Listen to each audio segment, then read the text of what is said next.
Pelo sinal da Santa Cruz, livrai-nos Deus nosso Senhor dos nossos inimigos. Em nome do Pai, do Filho e do Espírito Santo. Amém.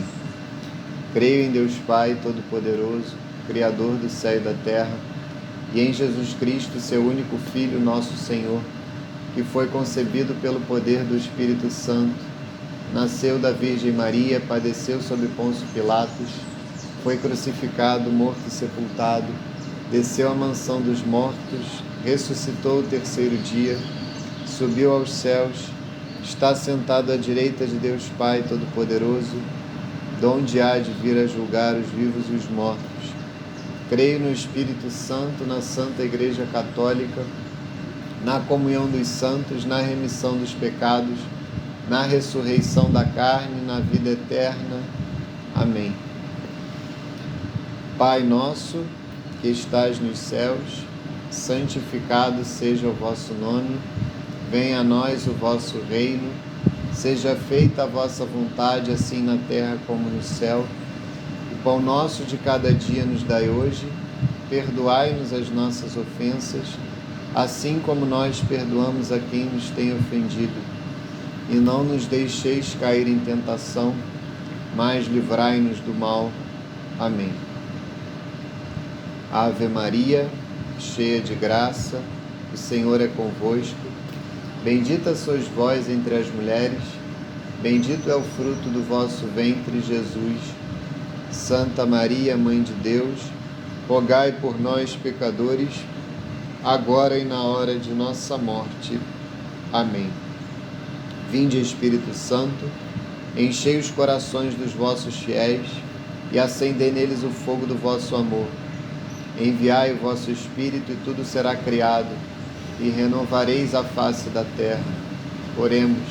Ó Deus, que instruístes os corações dos vossos fiéis com a luz do Espírito Santo, fazei que apreciemos retamente todas as coisas segundo o mesmo Espírito, e gozemos sempre da sua consolação, por Cristo Senhor nosso. Amém. Santo anjo do Senhor, meu zeloso guardador, se a ti me confiou a piedade divina, sempre me rege, me guarde, me governe, me ilumine. Amém. Glória ao Pai, ao Filho e ao Espírito Santo, assim como era no princípio, agora e sempre, por todos os séculos dos séculos. Amém. Nossa Senhora da Consolação e Correia, rogai por nós. São José, rogai por nós. Santo Agostinho, rogai por nós. Santa Mônica, rogai por nós. Santa Madalena de Nagasaki, rogai por nós. São Pio X, rogai por nós. Estamos reunidos em nome do Pai, do Filho e do Espírito Santo. Amém. Você que é a Natália? Seja bem-vinda, prazer.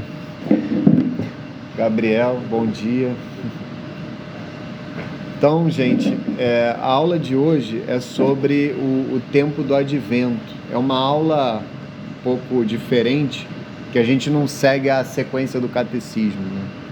Aqui a gente procura dar uma aula sobre cada um dos tempos litúrgicos fortes, né? Que são o tempo do Advento, o tempo do Natal. Então a gente vai ter uma aula sobre o tempo do Natal, que vai ser a última aula do ano. Depois a gente vai ter uma aula sobre o tempo da Quaresma, uma aula sobre o tempo pascal. E entre essas duas aulas a gente dá uma aula especial sobre a Semana Santa. Então, são os tempos litúrgicos fortes, a gente fala sobre cada um deles. Então, hoje a gente vai falar sobre o tempo do Advento. E essa aula de hoje também vai servir para que vocês tirem eventuais dúvidas sobre as aulas dos 5 primeiros mandamentos, que todas foram gravadas por mim no YouTube. Eu creio que a Natália ainda não assistiu, né? Não, porque você entrou agora, fica tranquila. Então, saiba que conforme você tiver dúvidas, todas as aulas foram dadas por mim. Você já tem meu contato, é só me mandar mensagem, eu te respondo lá no WhatsApp mesmo ou aqui na aula. O Gabriel assistiu, acho que a Helena também assistiu todas, né? Todas estão lá no YouTube, inclusive do Centro Dom Bosco, e também no Google Drive. Então, a aula de hoje vai servir para esse fim. E na aula do tempo do Natal a gente também vai eventualmente, se os alunos tiverem alguma dúvida, falar sobre as eventuais dúvidas sobre o 6º ao 10º mandamento. Então a gente vai ter uma aula que vem, vai ser sobre o 8º, o 9º e o 10º mandamento. Depois a gente vai ter uma aula sobre os mandamentos da igreja, e aí se os alunos eventualmente tiverem alguma dúvida, a gente pode tirar também na aula do tempo do Natal, tá? Então, hoje, como eu falei, aula sobre o tempo do Advento. O tempo do Advento, ele é um tempo penitencial, tá? Na vida da igreja, é um tempo de penitência, assim como é o tempo da Quaresma. A Quaresma é um tempo de penitência que nos prepara para a Semana Santa, para a Páscoa e para o tempo pascal. E o tempo do Advento, ele nos prepara para o tempo do Natal e para a solenidade do Natal, a festa do Natal, que é a segunda festa mais importante do ano litúrgico, né? Não sei se vocês sabem, a festa mais importante do ano litúrgico é a Páscoa, é a Semana Santa, né? Especialmente o tríduo pascal, paixão, morte e ressurreição de nosso Senhor Jesus Cristo, que começa ali na quinta-feira santa à noite. Ali inicia a celebração do tríduo pascal, ali é o coração do ano litúrgico, ali é a festa mais importante de todo o ano litúrgico. O Natal é a segunda festa mais importante. No Natal nós celebramos não apenas o mistério do nascimento de nosso Senhor Jesus Cristo, mas nós celebramos o mistério da encarnação de nosso Senhor. Deus que se fez homem no ventre de Nossa Senhora. Então esse é o mistério que nós celebramos no tempo do Natal, e o tempo do Advento ele já antecipa esta celebração. Ele, na realidade, é a celebração dessa espera. Uma imagem belíssima do tempo do Advento é a gravidez de Nossa Senhora. Nossa Senhora que, quando ela dá o sim para Deus na pessoa, né, ali representado pelo seu mensageiro, seu anjo, o anjo Gabriel, naquele momento ela engravida. Naquele momento, pela força, pela virtude do Espírito Santo, ela concebe nosso Senhor Jesus Cristo no seu ventre. Deus se faz homem, Deus se encarna naquele momento. E dali em diante são 9 meses de espera. Então esse é o tempo do Advento, é o que Nossa Senhora viveu na sua vida histórica. Nós somos chamados a viver no tempo do Advento essa espera pela celebração do nascimento de nosso Senhor Jesus Cristo e pela celebração da própria encarnação do Verbo no ventre de Nossa Senhora. E o Advento, ele é a celebração não apenas da primeira vinda, não é simplesmente a memória da primeira vinda, mas também ele marca a espera pela segunda vinda de nosso Senhor Jesus Cristo na chamada parousia. Nós cremos que nosso Senhor Jesus Cristo, ele virá no final dos tempos. Esta é a segunda vinda de nosso Senhor. Hoje, inclusive, no Evangelho que é proclamado na Santa Missa, fala-se justamente da segunda vinda de nosso Senhor Jesus Cristo. Então, no Advento, nós celebramos, né, nós nos preparamos para esta primeira vinda, que é celebrada no Natal.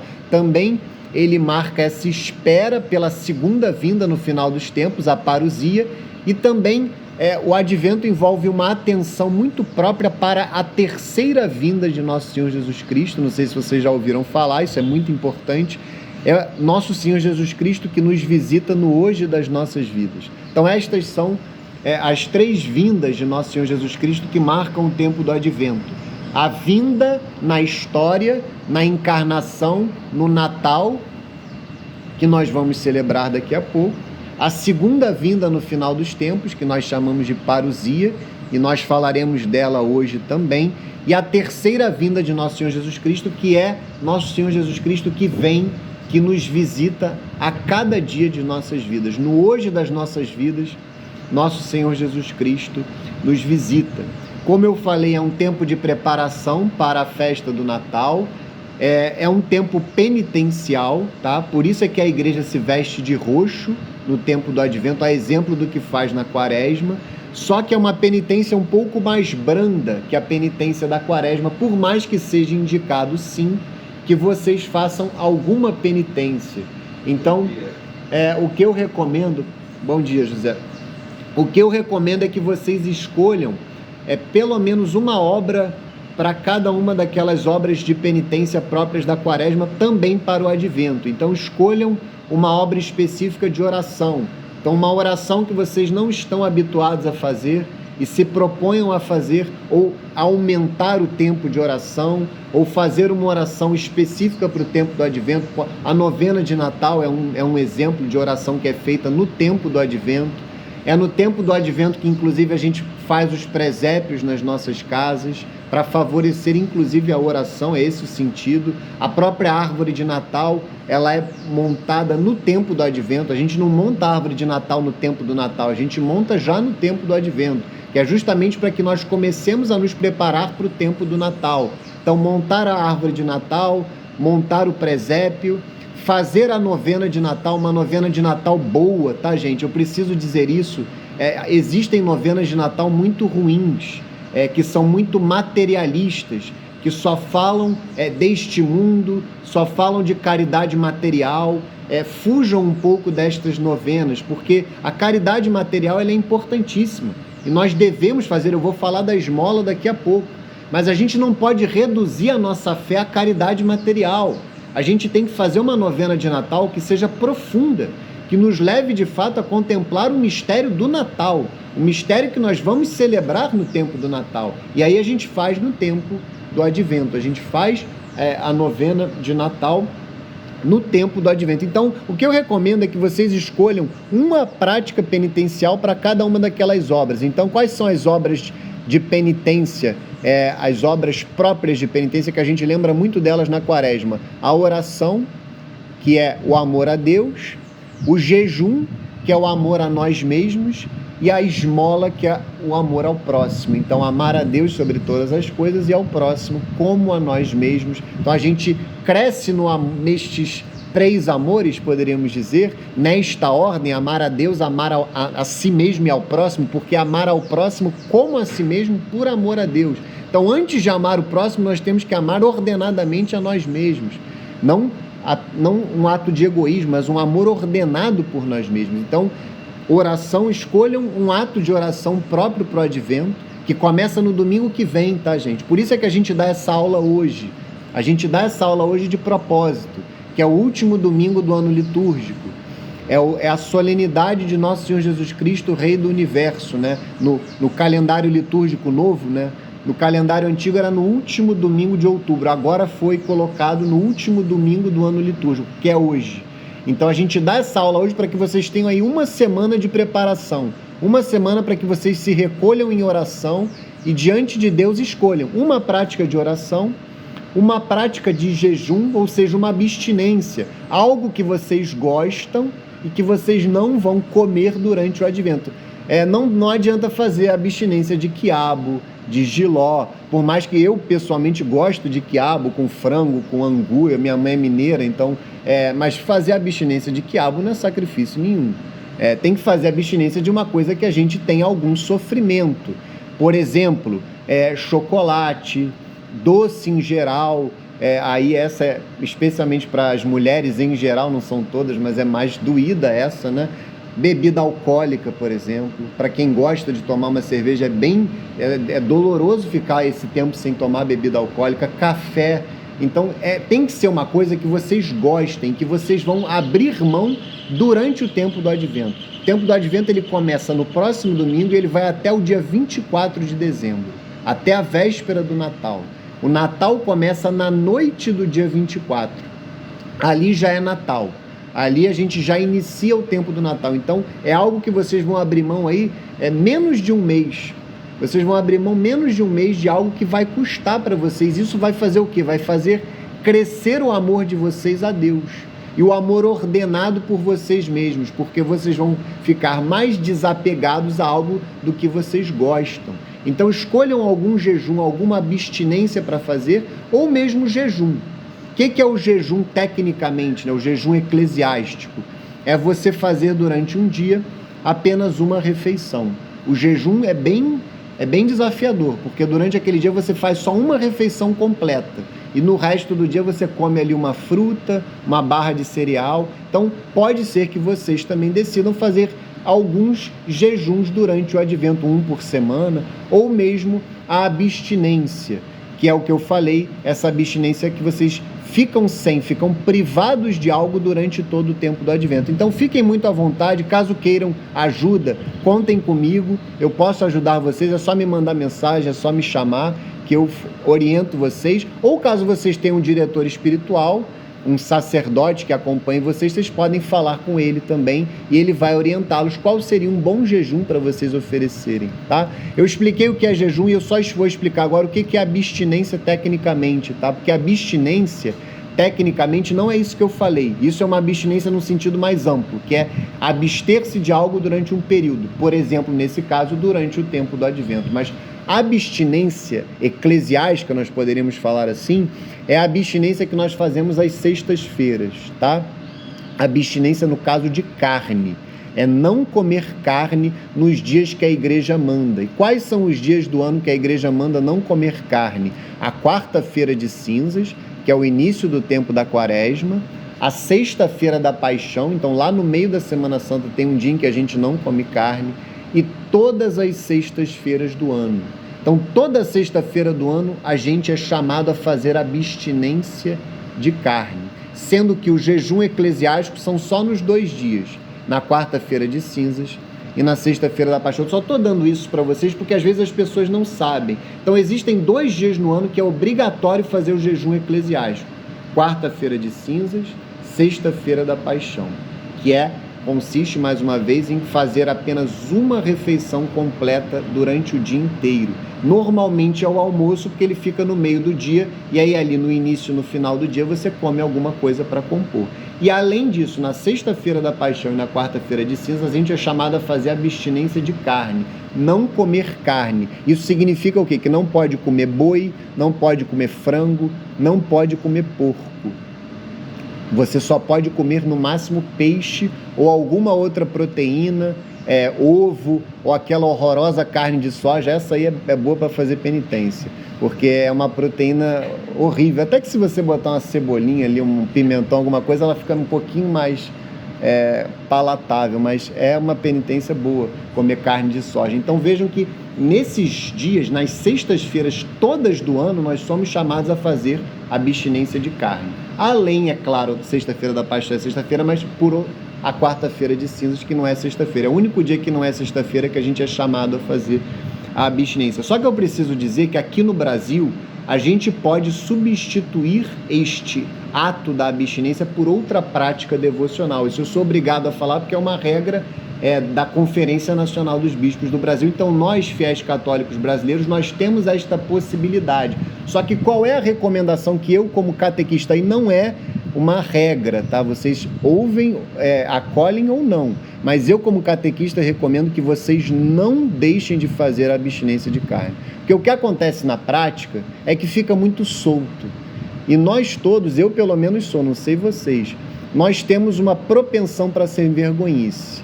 Então, fica muito solto, pode substituir. Às vezes a gente vai lá e substitui por uma Ave Maria a mais, por um Pai Nosso a mais. E que sacrifício que será esse? Quando, por outro lado, se eu sigo o que a igreja sempre fez e o que a igreja faz no mundo inteiro, que é não comer carne às sextas-feiras, eu me uno aos demais fiéis. Eu faço esse sacrifício. E por que às sextas-feiras? Porque é o dia que nosso Senhor Jesus Cristo deu a vida por nós.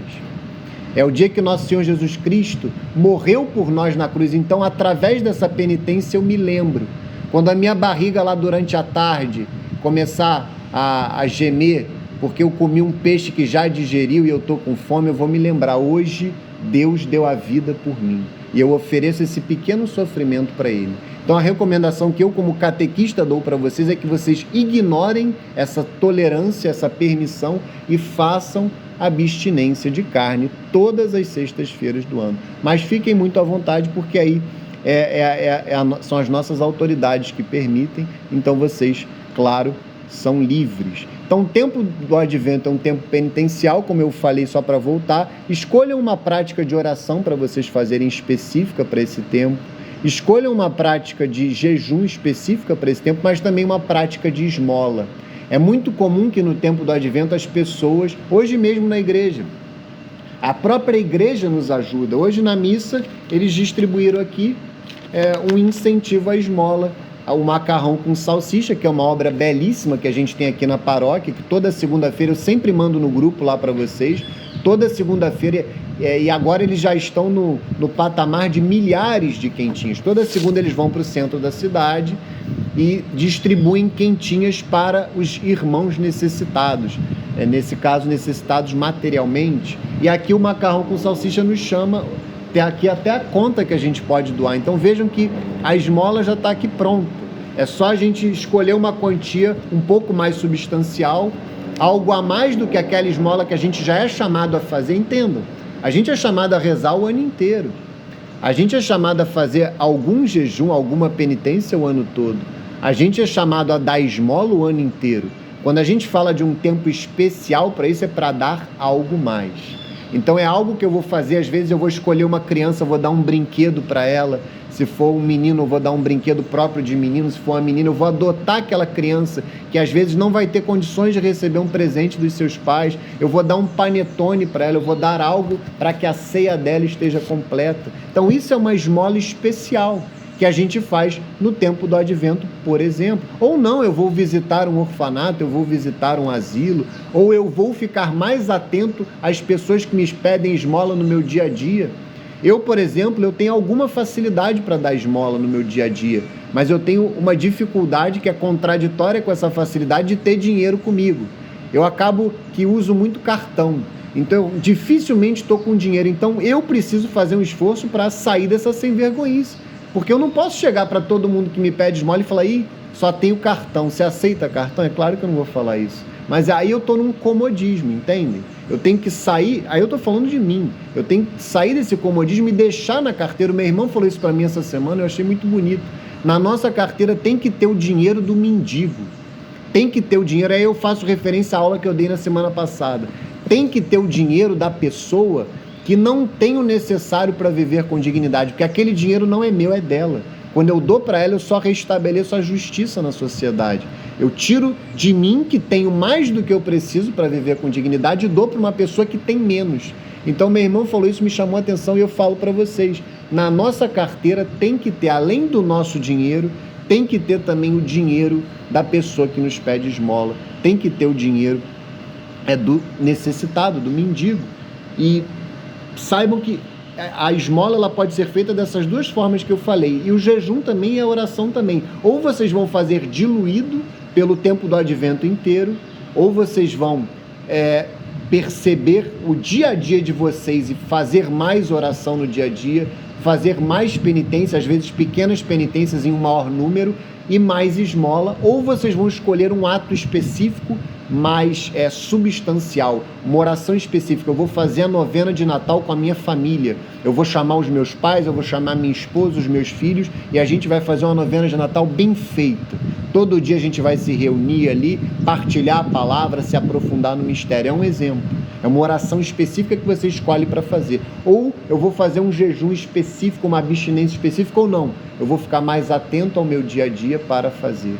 E o mesmo vale para a esmola. Vocês podem fazer um ato específico, mais substancial, mais importante, ou ter o firme propósito de ficarem mais atentos ao longo de todo o tempo do Advento, que vai do domingo próximo até o dia 24, como eu falei, para que vocês sejam mais generosos no dia a dia de vocês. Então, oração, jejum e esmola. Esses são os 3 pilares da penitência do fiel católico. Só que tem um quarto pilar que é muito próprio do tempo do Advento. Já que o tempo do Advento é espera, é um tempo de espera pela vinda de Nosso Senhor Jesus Cristo, pelas 3 vindas. Advento, inclusive, a etimologia da palavra significa justamente isso, vinda.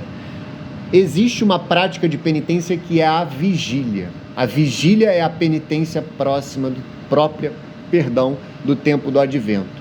O que é a vigília? A vigília consiste, não é passar a noite em claro, tá, gente? Se vocês quiserem, é ótimo. Saibam que muitos santos da igreja praticamente não dormiam. Se a gente olha, às vezes, Santo Inácio de Loyola, por exemplo, teve um êxtase que ele ficou 8 dias em oração, não dormiu, não comeu durante esse tempo todo. Agora, me parece que nós não estamos no mesmo patamar de Santo Inácio. Talvez vocês estejam, eu estou muito longe, mas o fato é que muitos santos passavam a noite em vigília. No caso, para nós, que na maioria das vezes nós estamos no início da vida espiritual, nós somos iniciantes na vida espiritual, qual é a penitência própria no caso da vigília para nós? É ou dormir um pouco mais tarde ou acordar um pouco mais cedo, mas é para rezar, tá, gente? Não é acordar mais cedo para ver Telecurso 2000, não é dormir mais tarde para ver o programa do Bial, não é isso. Você vai atrasar o seu sono ou adiantar o despertar para rezar.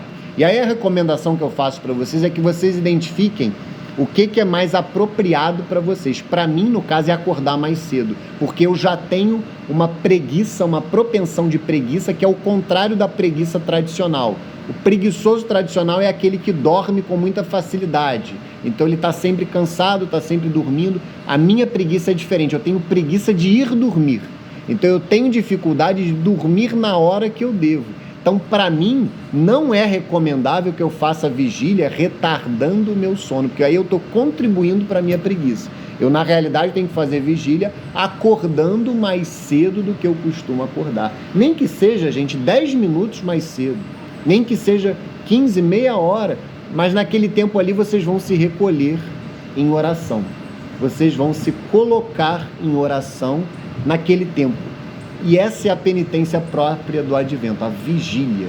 Então fica aí a recomendação, é algo bem próprio desse tempo de espera. E eu não sei se vocês sabem também, eu coloquei aqui, né, que o Advento ele vai do primeiro domingo do Advento, que é o próximo domingo, até a véspera do Natal, mas ele marca o início do ano litúrgico, que é muito mais importante para nós em uma série de aspectos do que o ano civil, tá, gente? Por mais que a gente oriente a nossa vida, e é muito certo que seja assim, a gente orienta a nossa vida pelo ano civil. Então a gente começa lá no dia 1º de janeiro e há uma série de obrigações tributárias e de outras naturezas que decorrem ou que se ordenam a partir do ano civil. Só que a nossa vida de fé não deve seguir o ano civil. A nossa vida de fé deve seguir o ano litúrgico. Então, o ano novo para nós começa no próximo domingo. Então, essa é a semana. Qual é o outro conselho que eu dou para vocês? Nesta semana agora, façam uma avaliação do ano que vocês tiveram. Mas aí, do ano no sentido diante de Deus, tá, gente? Não é simplesmente do ano material que vocês tiveram, profissional. Isso também é bom, isso também é importante. A relação de vocês com as pessoas mais próximas, que é a parte moral, também entra na parte moral, mas o que eu recomendo é que vocês façam uma avaliação da vida de vocês com Deus em primeiro lugar, aí eu posso dizer uma avaliação espiritual. Qual foi o crescimento espiritual que vocês tiveram nesse último ano, que se encerra agora no próximo sábado, e também qual foi o crescimento que vocês tiveram moral, não somente com relação a Deus, mas também com relação a vocês mesmos e ao próximo. Então façam essa avaliação. Será que hoje eu sou uma pessoa mais próxima de Deus do que eu era um ano atrás? Será que hoje eu sou uma pessoa mais generosa comigo e também com o próximo? E claro, com Deus acima de tudo do que eu era há um ano atrás? E façam propósitos para esse próximo ano. Mas não os propósitos vazios que as pessoas aí fora fazem no dia 31 de dezembro. Não é isso. Propósitos concretos. Para quem é casado, um propósito concreto de se relacionar melhor com a esposa, se relacionar melhor com os filhos, dar mais tempo para a família.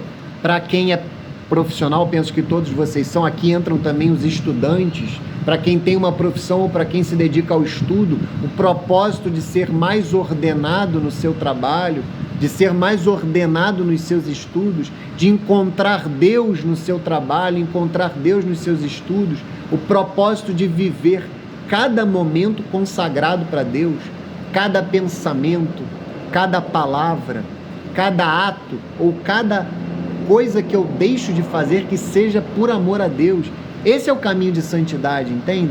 O caminho de santidade, como o Padre Paulo Ricardo, não sei se vocês ouvem as homilias que eu mando lá no grupo, recomendo que o façam, porque faz toda a diferença. O Padre Paulo Ricardo, no domingo passado, ele falava daquela parábola dos talentos, e ele falava de algumas lições de São Pedro de Alcântara.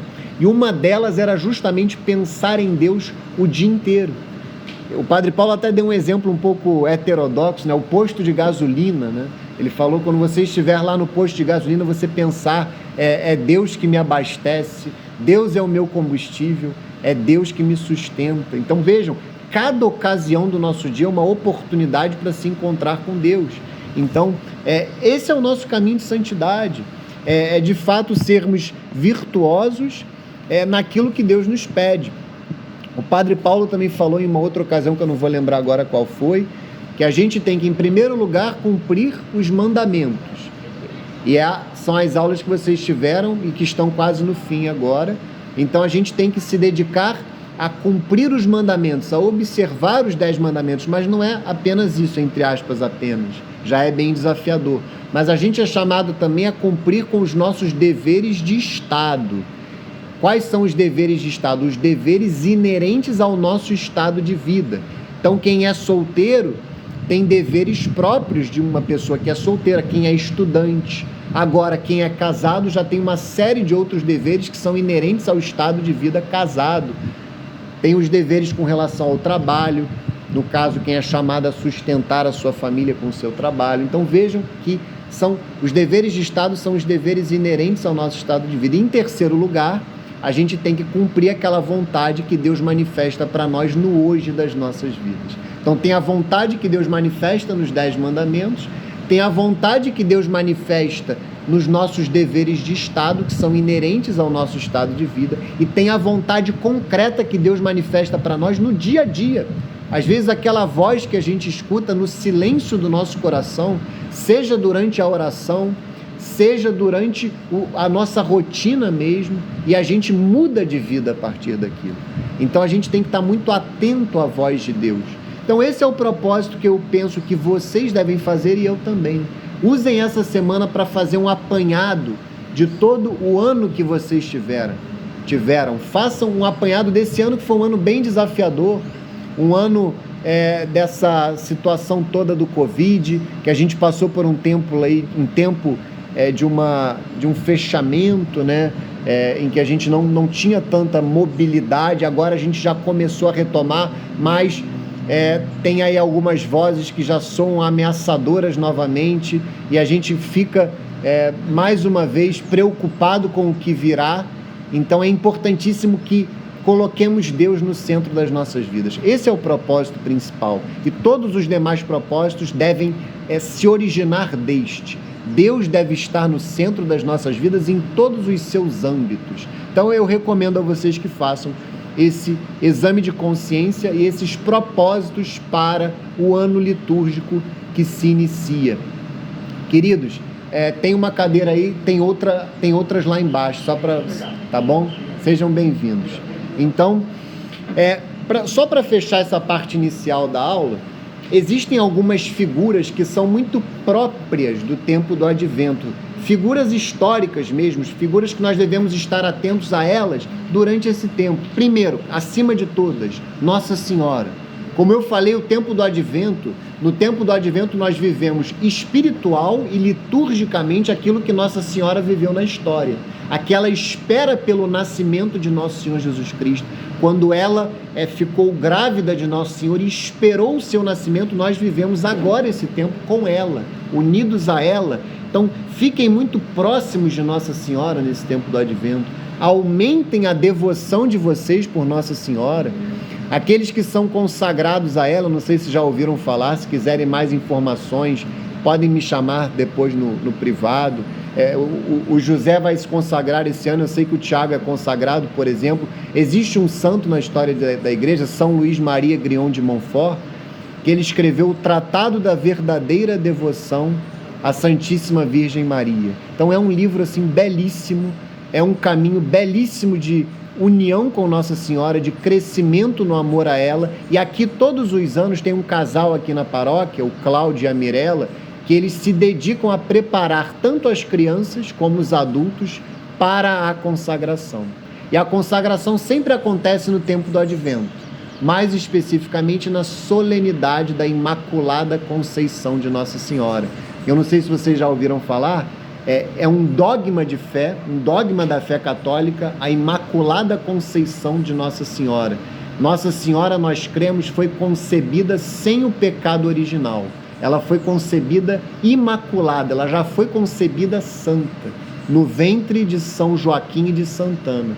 E esse dogma de fé ele é celebrado no dia 8 de dezembro. E eu faço um alerta a vocês. Esse dia é dia de ir à missa, tá, gente? É dia de santo de guarda e não é feriado.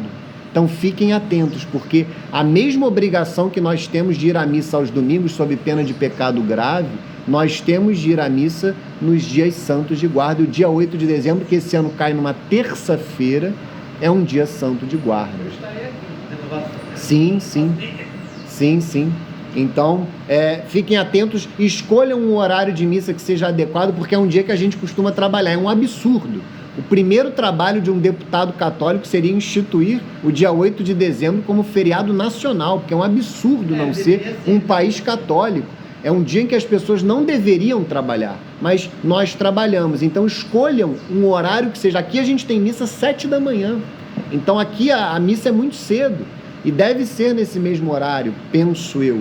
Ou tem missa em outros lugares à noite. Caso queiram uma dica de uma missa adequada, também contem comigo. É só me mandar uma mensagem que eu ajudo vocês. Porque existem os sites das paróquias. Sim, tem muitas opções de missa. Então é importante que vocês não deixem de ir à missa nesse dia.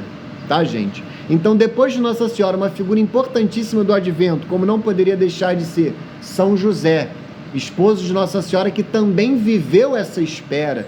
Então, fiquem muito próximos de São José, não somente nós homens, que devemos ter, sem dúvida nenhuma, uma devoção toda especial por São José, que é modelo de homem, é modelo de esposa, é modelo de pai, é um santo assim dos maiores da igreja, é patrono universal da igreja, é um santo gigante, que a gente tem que ser muito próximo dele. Então, é outra figura muito especial do tempo do Advento. Além de São José, São João Batista, tá? É uma outra figura muito importante, porque São João Batista foi o precursor. Foi aquele que anunciou Nosso Senhor Jesus Cristo quando ele estava para vir, no caso, na sua vida pública. Quando Nosso Senhor iniciou a sua vida pública, pouco antes disso, São João Batista começou a pregar Nosso Senhor Jesus Cristo. E a última figura importante do tempo do Advento é Santo Isaías, né? Santo Isaías é justamente o profeta Isaías do Antigo Testamento. Ele é santo, né? Os santos do Antigo Testamento, eu não sei se vocês sabem, nós sempre os chamamos de santos, não de são. É uma diferença só para marcar que aquele ali é um santo do Antigo Testamento. Então existe Santo Davi, Santo Moisés, Santo Jó. Então há uma série de santos do Antigo Testamento que a gente deve também reverenciar. E nesse caso do tempo do Advento, vocês perceberão que na missa, eu mando para vocês todos os dias as leituras de cada missa. As leituras são muito próprias do livro do profeta Isaías, porque ele anunciou Nosso Senhor Jesus Cristo. Ele foi um profeta que teve diversas profecias sobre o Messias, sobre o Salvador esperado. Então, por isso é que a gente lê muito o livro do profeta Isaías no tempo do Advento, porque aí a gente verá no tempo do Natal, no tempo do nascimento de Nosso Senhor Jesus Cristo, que as profecias se cumpriram. Então, peço até um pouco perdão por essa introdução tão longa, mas agora a gente vai... a partir da doutrina e da palavra de Deus, a gente vai falar de cada uma das vindas de Nosso Senhor Jesus Cristo. Primeiro, como não poderia deixar de ser, a primeira vinda. Então aqui a gente sempre segue a Sagrada Escritura, tá? Tradução da Ave Maria. Quem ainda não tem, é a Sagrada Escritura que nós seguimos, por enquanto é essa tradução, a tradução da Ave Maria, vende aqui na Secretaria Paroquial.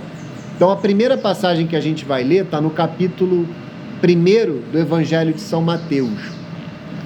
Mateus, capítulo 1, versículos 18 a 25. O Evangelho de São Mateus, ele fala do nascimento de Nosso Senhor de forma muito breve. Então, a passagem que fala do Advento e do Natal acaba por ser a mesma. Mateus 1, 18 a 25. Eu não vou ler a genealogia de Nosso Senhor Jesus Cristo, mas eu indiquei lá que vocês lessem no estudo pessoal de vocês. Então vamos ler aqui do 18 ao 25. Eis como nasceu Jesus Cristo. Maria, sua mãe, estava desposada com José.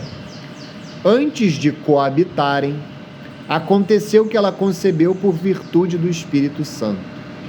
José, seu esposo, que era homem de bem, não querendo difamá-la, resolveu rejeitá-la secretamente. Enquanto assim pensava, eis que um anjo do Senhor lhe apareceu em sonhos e lhe disse: José, filho de Davi, não temas receber Maria por esposa, pois o que nela foi concebido vem do Espírito Santo. Ela dará à luz um filho, a quem porás o nome de Jesus, porque ele salvará o seu povo de seus pecados. Tudo isto aconteceu para que se cumprisse o que o Senhor falou pelo profeta Isaías. Eis que uma virgem conceberá e dará à luz um filho, que se chamará Emanuel. Isaías 7, versículo 14, que significa Deus conosco. Despertando, José fez como o anjo do Senhor lhe havia mandado e recebeu em sua casa sua esposa. E sem que ele a tivesse conhecido, ela deu à luz o seu filho, que recebeu o nome de Jesus. Então esse conhecido aqui é justamente, né, o ato conjugal, o ato sexual, né? É fé, isso é questão de fé da igreja. Nossa Senhora e São José, eles viveram um casamento que a gente chama de casamento josefino. É por isso que tem esse nome, inclusive é uma referência a São José, porque eles não tiveram relações conjugais durante a vida conjugal inteira dele, justamente por conta da vocação toda particular de Nossa Senhora, que foi chamada desde sempre a ser a mãe de nosso Senhor Jesus Cristo. Então, sem que ele a tivesse conhecido, não é somente aqui, é sempre. Por isso é que um do dogma de fé relacionado a Nossa Senhora é a virgindade perpétua de Nossa Senhora. Por isso é que ela é chamada de Santíssima Virgem. Ela é virgem antes do parto, durante o parto e depois do parto. Isso é só para que vocês entendam, fisicamente mesmo, tá?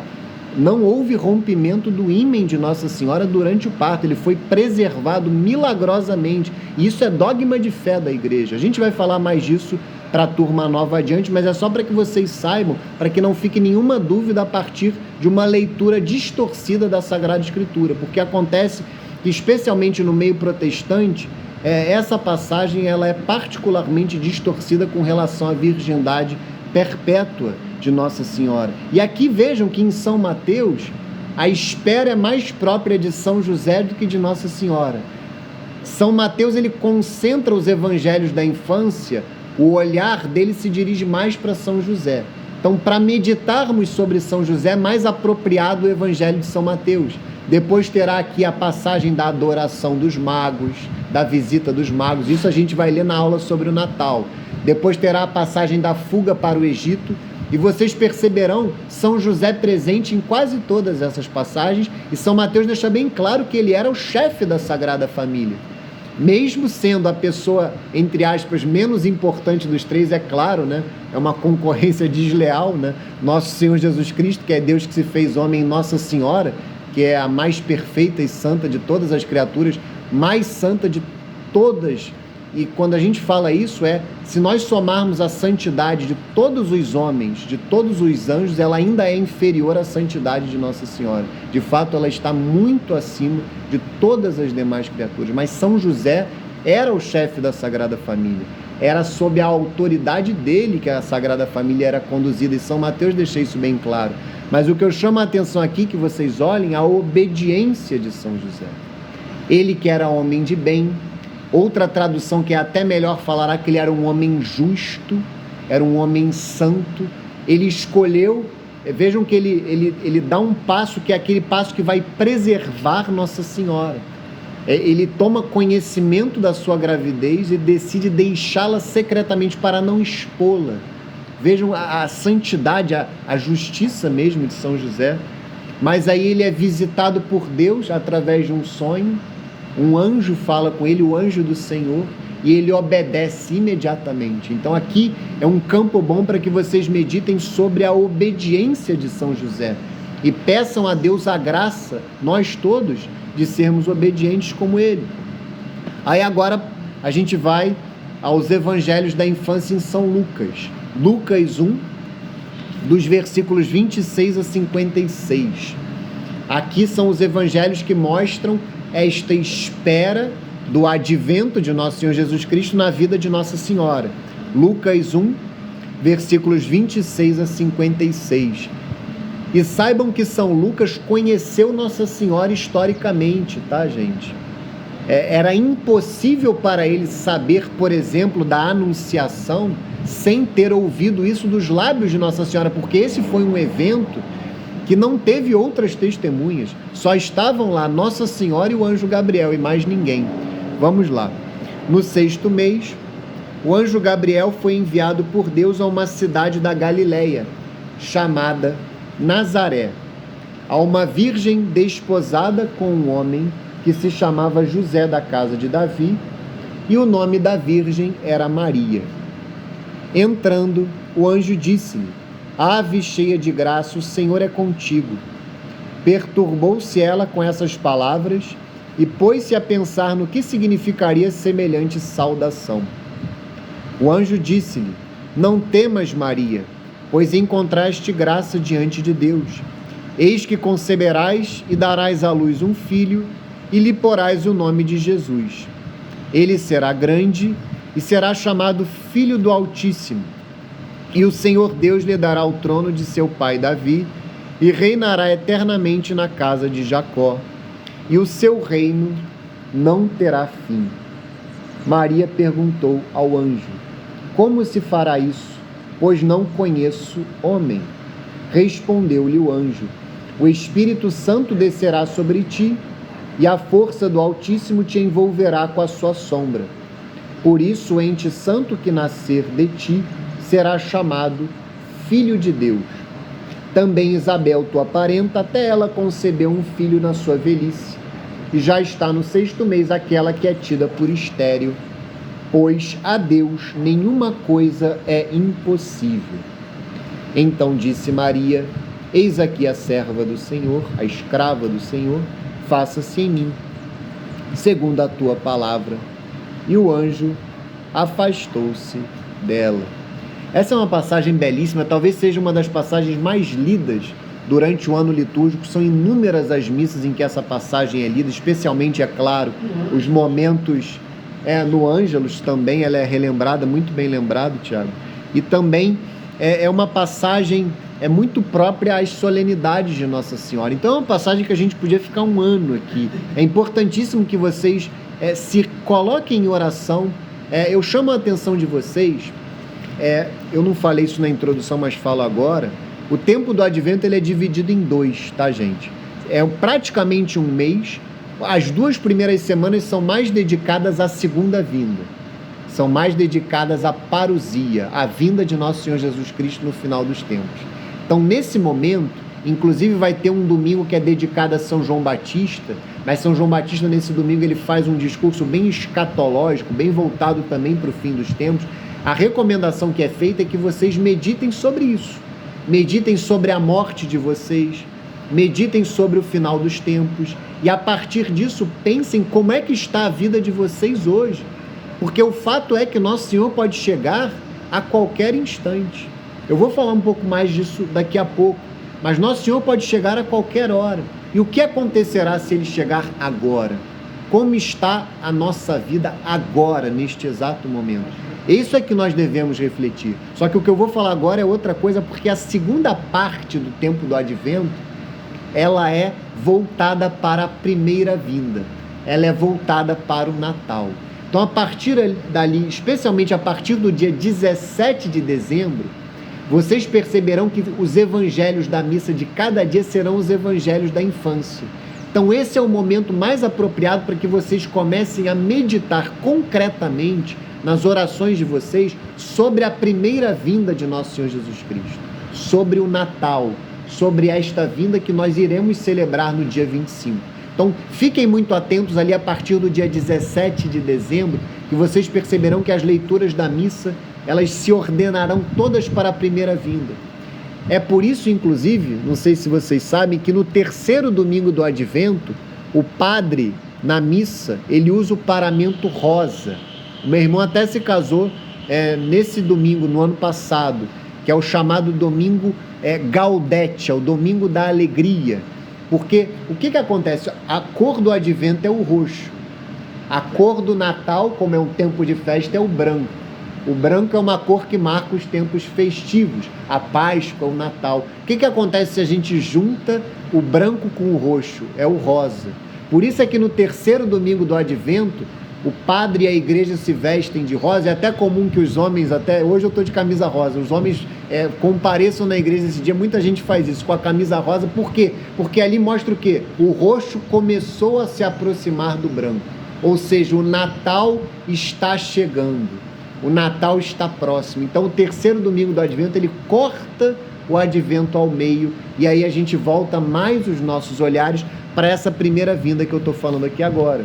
Então vejam a atitude de Nossa Senhora, uma atitude de interioridade, uma mulher de oração, conhecedora da palavra de Deus, uma mulher que medita a palavra e, acima de tudo, obediente a Deus. É claro que o ápice aqui dessa passagem está no final.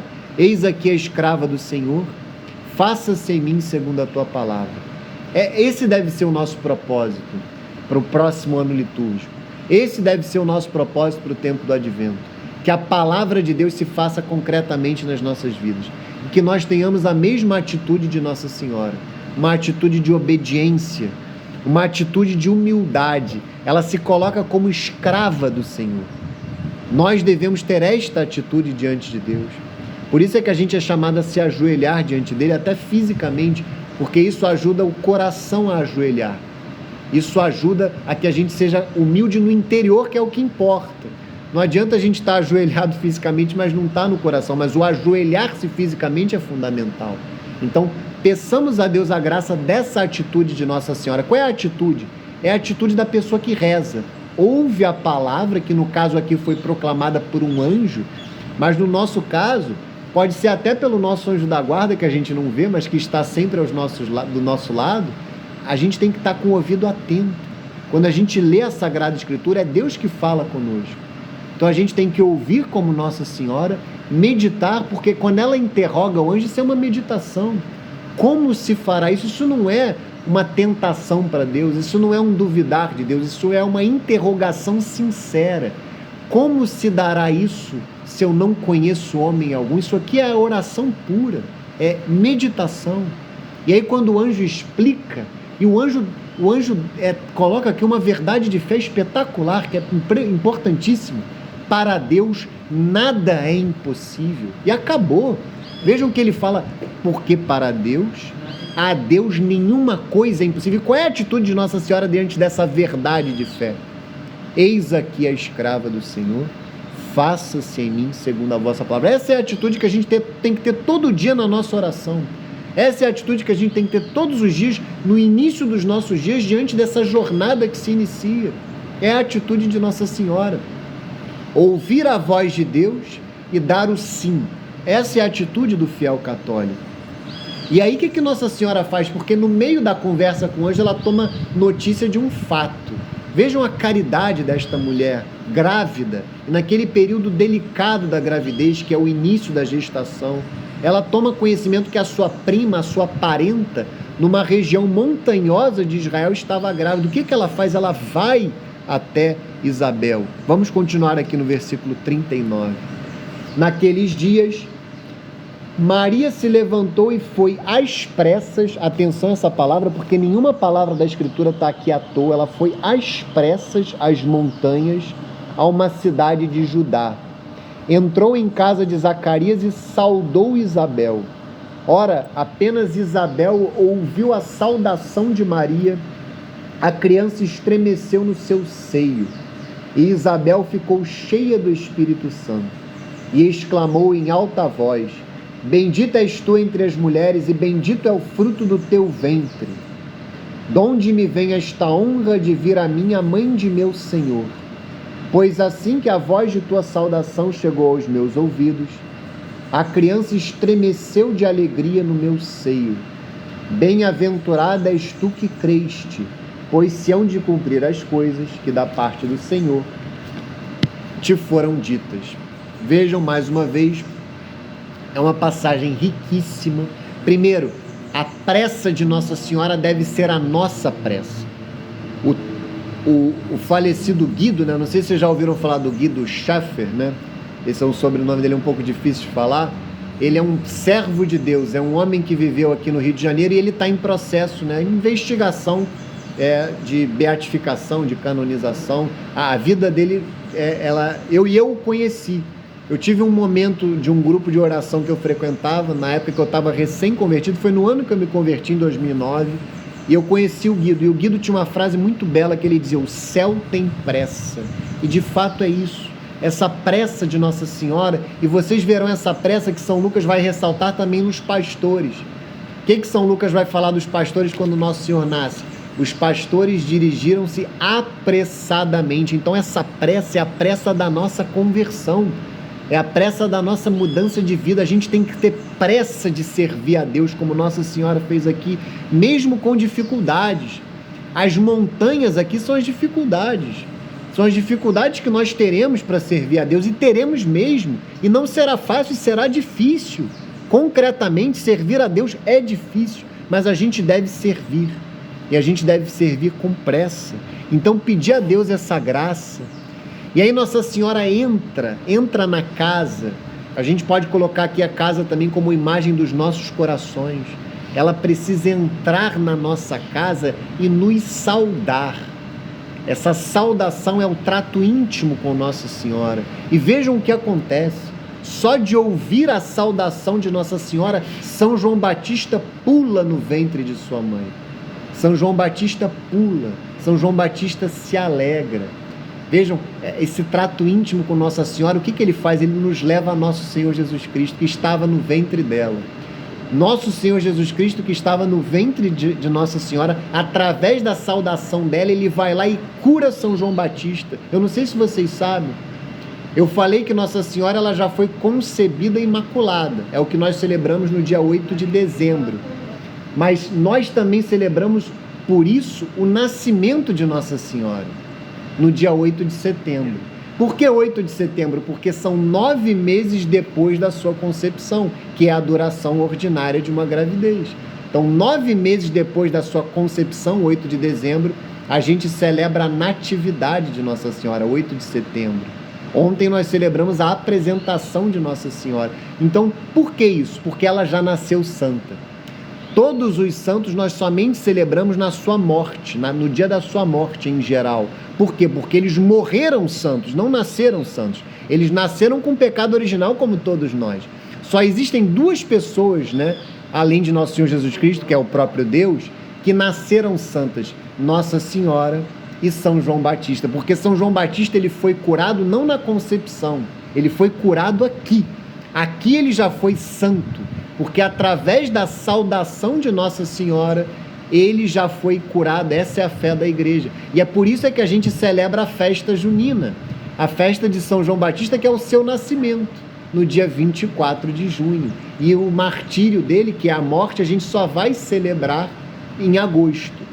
A gente só vai celebrar, se eu não me engano, no mês de agosto. Eu não tenho a data exata na cabeça. Se alguém quiser olhar no celular aí e falar a data do martírio. Eu sei que Nossa Senhora, a gente celebra a morte dela no dia 15 de agosto, que é o dia da Assunção de Nossa Senhora. Vejam como as coisas são muito belas na nossa igreja, muito claras, coerentes, lógicas. Só há 2 seres humanos que nasceram santos e somente esses 2 nós celebramos o nascimento.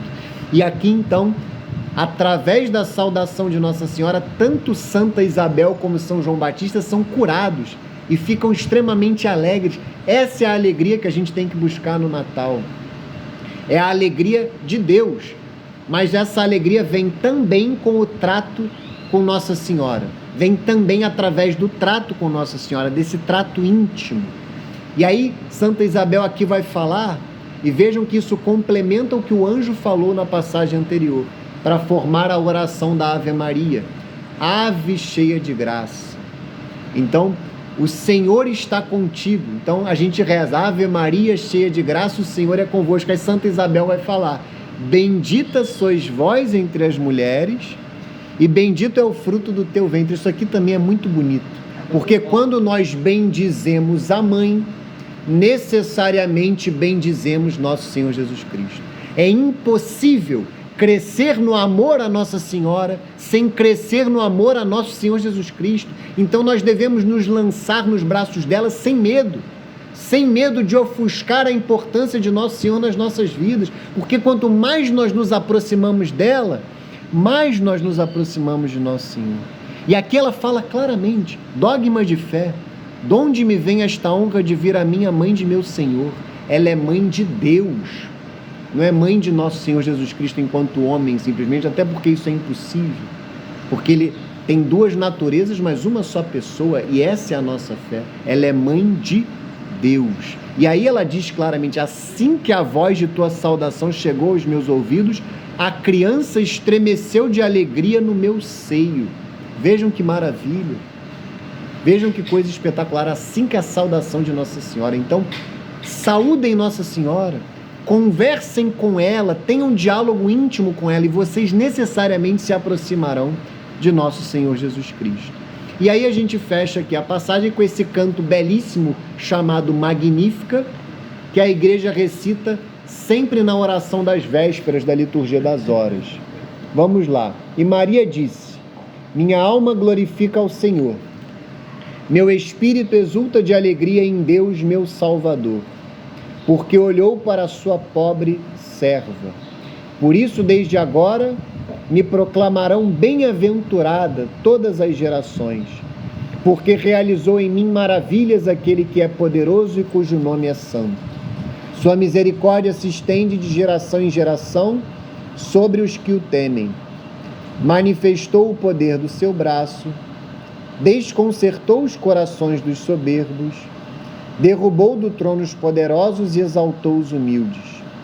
Saciou de bens os indigentes e despediu de mãos vazias os ricos. Acolheu a Israel, seu servo, lembrado da sua misericórdia, conforme prometera a nossos pais, em favor de Abraão e sua posteridade para sempre. Maria ficou com Isabel cerca de 3 meses, depois voltou para casa. Vejam que ela ficou até o nascimento de São João Batista, porque o anjo Gabriel disse para ela que ela estava grávida de 6 meses. Então ela ficou 3 meses. Então no nascimento, por mais que ela não seja mencionada por São Lucas, ela estava lá. Ela estava presente. Então ela também foi para servir. Ela não foi somente, entre aspas, com a missão belíssima de levar nosso Senhor Jesus Cristo para São João Batista, Santa Isabel e São Zacarias, né, que era o pai de São João Batista, mas foi também com uma missão material, uma missão de caridade material, de auxiliar aquela senhora idosa que estava grávida até o nascimento do seu filho.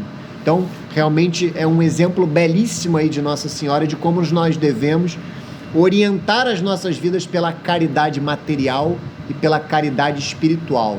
E a caridade material sempre orientada para a caridade espiritual. E aqui, uma passagem que não nos deixa dúvidas, que a gente deve honrar Nossa Senhora, que a gente deve venerar. Todas as gerações me proclamarão bem-aventurada. Vejam que aqui é uma obrigação, é um dever. É uma verdade que ela anuncia, que para sempre ela será proclamada bem-aventurada, feliz, venerada por todos os séculos. Então a devoção a Nossa Senhora não é uma opção, gente. É um dever. E é um dever que só nos aproxima de nosso Senhor Jesus Cristo.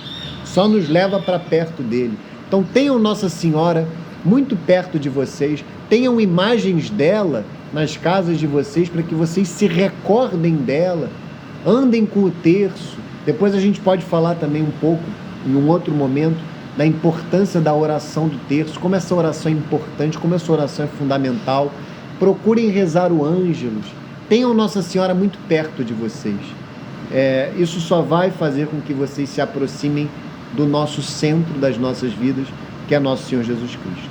Então vamos complementar agora essa parte sobre a primeira vinda de Nosso Senhor, para a qual o Advento nos prepara no Catecismo da Igreja Católica. Eu falei da Bíblia, tá? A gente também segue aqui o Catecismo da Igreja Católica, que é este livro aqui, e o compêndio, tá? É importante que vocês tenham todos. Hoje eu vou ler no Catecismo, no parágrafo 522. Do 522 ao 524, o Catecismo fala do tempo do Advento. Ele fala justamente da preparação. A preparação para os mistérios da infância e da vida oculta de Jesus. Vamos lá. A vinda do Filho de Deus à Terra é um acontecimento de tal imensidão que Deus quis prepará-lo durante séculos. Ritos e sacrifícios, figuras e símbolos da primeira aliança, tudo ele faz convergir para Cristo.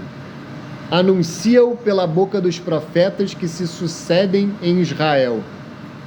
Desperta, além disso, no coração dos pagãos a obscura expectativa desta vinda. Isso aqui é celebrado de forma muito especial naquela epifania dos Reis Magos. Os Reis Magos eram pagãos. Então, mesmo os pagãos, isso foi preparado durante séculos, não somente para o povo escolhido, para o povo judeu. E entendam, o povo escolhido é a Igreja Católica, tá, gente? O povo judeu é uma prefiguração da Santa Igreja Católica. Então, nós somos o povo escolhido. Mas no Antigo Testamento, o povo escolhido era o povo de Israel. Mas mesmo para além do povo de Israel, para as nações, né, era o termo utilizado na Escritura, para os pagãos, nosso Senhor Jesus Cristo foi de forma obscura anunciado. E isso fica muito claro no episódio dos Reis Magos. Pagãos que se dirigem para o rei que nasceu, para adorarem o rei que nasceu, o rei que acaba de nascer. A gente vai falar sobre isso melhor na passagem, na aula sobre o tempo do Natal. São João Batista é o precursor imediato do Senhor, enviado para preparar-lhe o caminho. Profeta do Altíssimo, ele supera todos os profetas. Deles é o último. Inaugura o Evangelho, saúda a vinda de Cristo desde o seio de sua mãe e encontra sua alegria em ser o amigo do esposo, que designa como o Cordeiro de Deus que tira o pecado do mundo. Precedendo a Jesus com o espírito e o poder de Elias, dá-lhe testemunho por sua pregação, seu batismo de conversão e, finalmente, seu martírio. Então, como eu tinha falado, São João Batista é uma figura importantíssima no tempo do Advento. Existe um domingo, o segundo domingo do Advento, ele é dedicado a São João Batista. A leitura que é lida é uma leitura própria de São João Batista. Então, também procurem se aproximar de São João Batista no tempo do Advento. Aqui nesse parágrafo 523 do Catecismo, quem quiser anotar, vocês vão ter no rodapé inúmeras passagens da Sagrada Escritura que falam de São João Batista. O Catecismo, ele é precioso, porque ele não somente no texto a gente se enriquece muito, mas no rodapé tem várias citações escriturísticas e de outras fontes que nos levam a conhecer melhor estes mistérios que são anunciados. E aí, por fim, para fechar, ao celebrar cada ano a liturgia do Advento, a Igreja atualiza esta espera do Messias, comungando com a longa preparação da primeira vinda do Salvador. Os fiéis renovam o ardente desejo de sua segunda vinda. Pela celebração da natividade, do martírio do precursor, São João Batista, a Igreja se une a seu desejo. É preciso que ele cresça e eu diminua. Essa passagem espetacular está em João 3, versículo 30. É preciso que ele cresça e eu diminua. Essa é a dinâmica da vida católica como um todo. A gente reza para isso. Para isso que a gente se coloca em oração, para que a gente, o nosso egoísmo, o nosso amor próprio diminua e Cristo cresça em nós. Isso é a vida espiritual. E São João Batista fala disso lá no início do Evangelho de São João. É preciso que ele cresça e eu diminua. É esse rebaixamento. A oração cristã não é um despacho que eu levo no terreiro de macumba e peço para Deus me obedecer. traga o amor em 3 dias, traga a pessoa amada em 3 dias, me dê um emprego, faça isso, faça aquilo, eu vou lá e levo uma oferenda. Isso é muito próprio do paganismo. Essa não é a oração cristã. A oração cristã é isso, é preciso que ele cresça e eu diminua. Seja feita a vossa vontade, assim na terra como no céu. Eu me coloco em oração, eu me ajoelho diante de Deus, para que ele cresça na minha vida, para que a vontade dele se faça na minha vida. E a minha vontade própria, o meu amor próprio, diminua. E eu viva para fazer a vontade de Deus. Essa é a dinâmica das nossas vidas e também é a dinâmica do advento. E aí eu vou só reler aqui o que fala aqui no Catecismo, porque isso é muito belo. Ao celebrar cada ano a liturgia do advento, esse é o resumo da aula de hoje. É o início do parágrafo 524. Ao celebrar cada ano a liturgia do advento, a Igreja atualiza esta espera do Messias, comungando com a longa preparação da primeira vinda do Salvador. Os fiéis renovam o ardente desejo de sua segunda vinda. É isso. Só que a pergunta que fica, e eu faço essa pergunta até para mim, nós temos um ardente desejo pela segunda vinda de nosso Senhor Jesus Cristo? Nós temos este ardente desejo que a igreja primitiva tinha? Aquela palavra maranatá, ou maranata, é justamente isso, é vem Senhor Jesus. Os primeiros cristãos tinham um desejo ardente que nosso Senhor Jesus Cristo voltasse. Só que quando ele vier, esse é o ponto, virá o julgamento, virá o juízo. E aí pelo menos eu digo que sim, e fico também ao mesmo tempo, penso, será que não é melhor esperar um pouquinho para eu deixar de ser esse sem vergonha? Sim. Será que não é melhor esperar um pouquinho para eu deixar de ser esse sem vergonha que eu sou hoje? Eu estou falando de mim, não de vocês. Será que não é melhor esperar um pouco? Então vejam, esse ardente desejo pela segunda vinda deve nos mover a uma mudança concreta de vida, a uma conversão, à renúncia dos pecados que nós ainda insistimos em cometer e ao crescimento nas virtudes que nós ainda insistimos em não abraçar.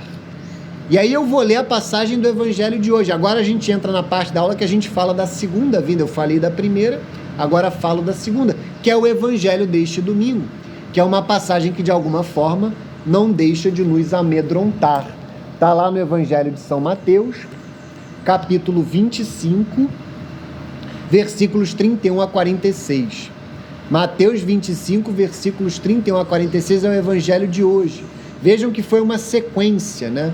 Nós terminamos agora o ano litúrgico A, que é o ano litúrgico mais dedicado ao Evangelho de São Mateus. Nós iniciaremos no domingo que vem o ano litúrgico B, que é dedicado ao Evangelho de São Marcos.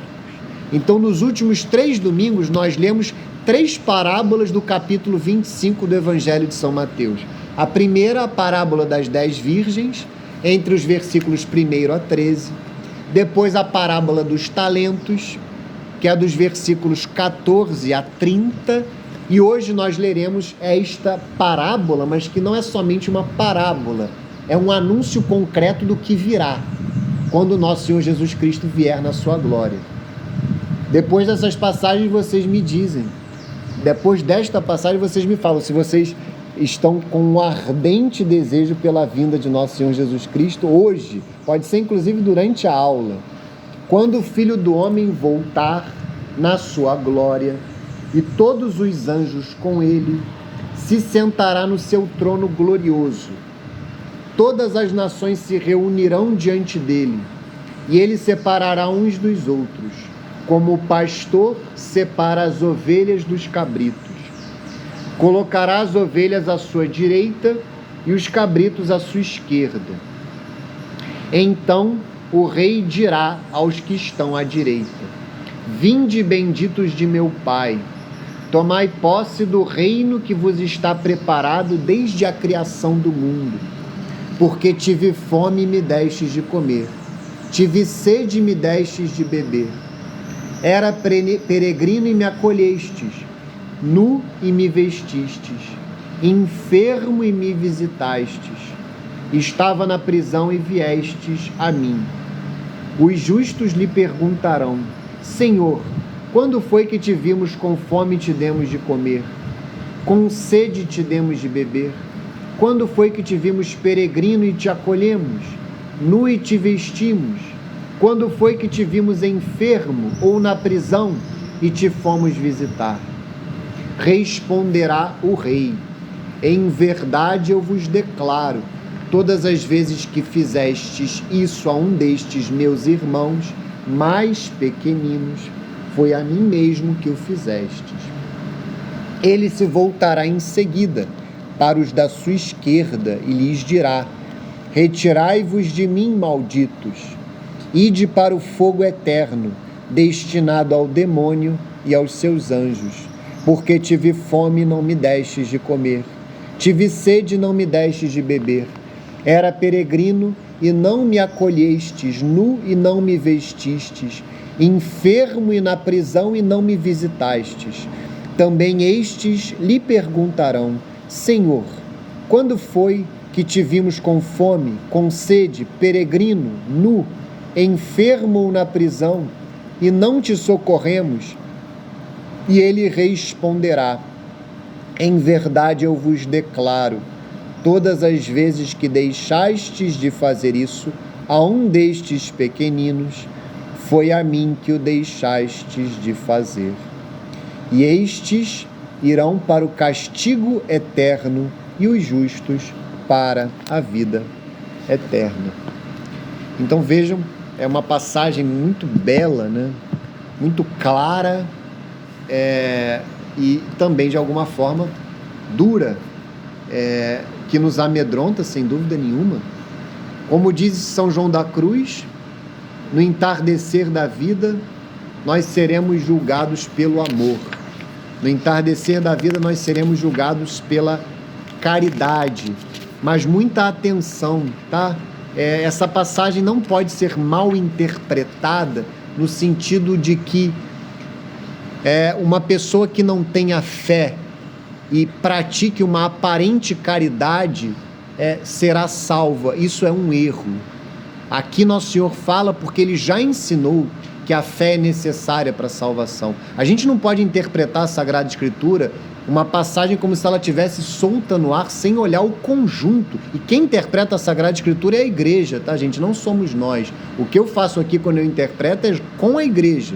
Porque se eu sou catequista, eu sou um delegado do Frei João, que é o pároco desta paróquia, e eu preciso ser totalmente fiel ao que a igreja ensina. Então a gente não pode reduzir essa passagem aqui a um voluntarismo, para nos salvarmos, simplesmente eu devo dar uma esmolinha aqui, outra ali. Não, a fé é necessária para a salvação. E quando eu falo fé, é fé católica. Nosso Senhor fala claramente no Evangelho de São Marcos: ide e anunciai o Evangelho a toda criatura. Quem crer e for batizado será salvo, quem não crer será condenado. Essa é a regra, tá, gente? É claro, se uma pessoa não crê por ignorância, aí é uma outra situação. Se ela não teve a oportunidade na vida dela de crer, aí é uma outra situação que só Deus vai julgar. Eu não tenho condições de julgar. Eu não tenho condições de ir aqui fora para uma pessoa e olhar para ela e eu julgar se ela teve a oportunidade na vida de crer ou não. Só Deus pode julgar. O fato é que isso não se aplica nem a mim nem a vocês, porque senão vocês não estariam sentados aqui. Nós temos fé e nós temos a oportunidade de ter fé. Vocês, assim como eu, têm a oportunidade de ouvir o que a igreja ensina. Então acabou, não tem mais ignorância para nós. Então a fé é fundamental. Crer com a igreja, entendam. Não há verdadeira caridade sem a fé. Esse é que é o ponto. Porque quando Nosso Senhor fala dessa caridade, não é simplesmente uma filantropia.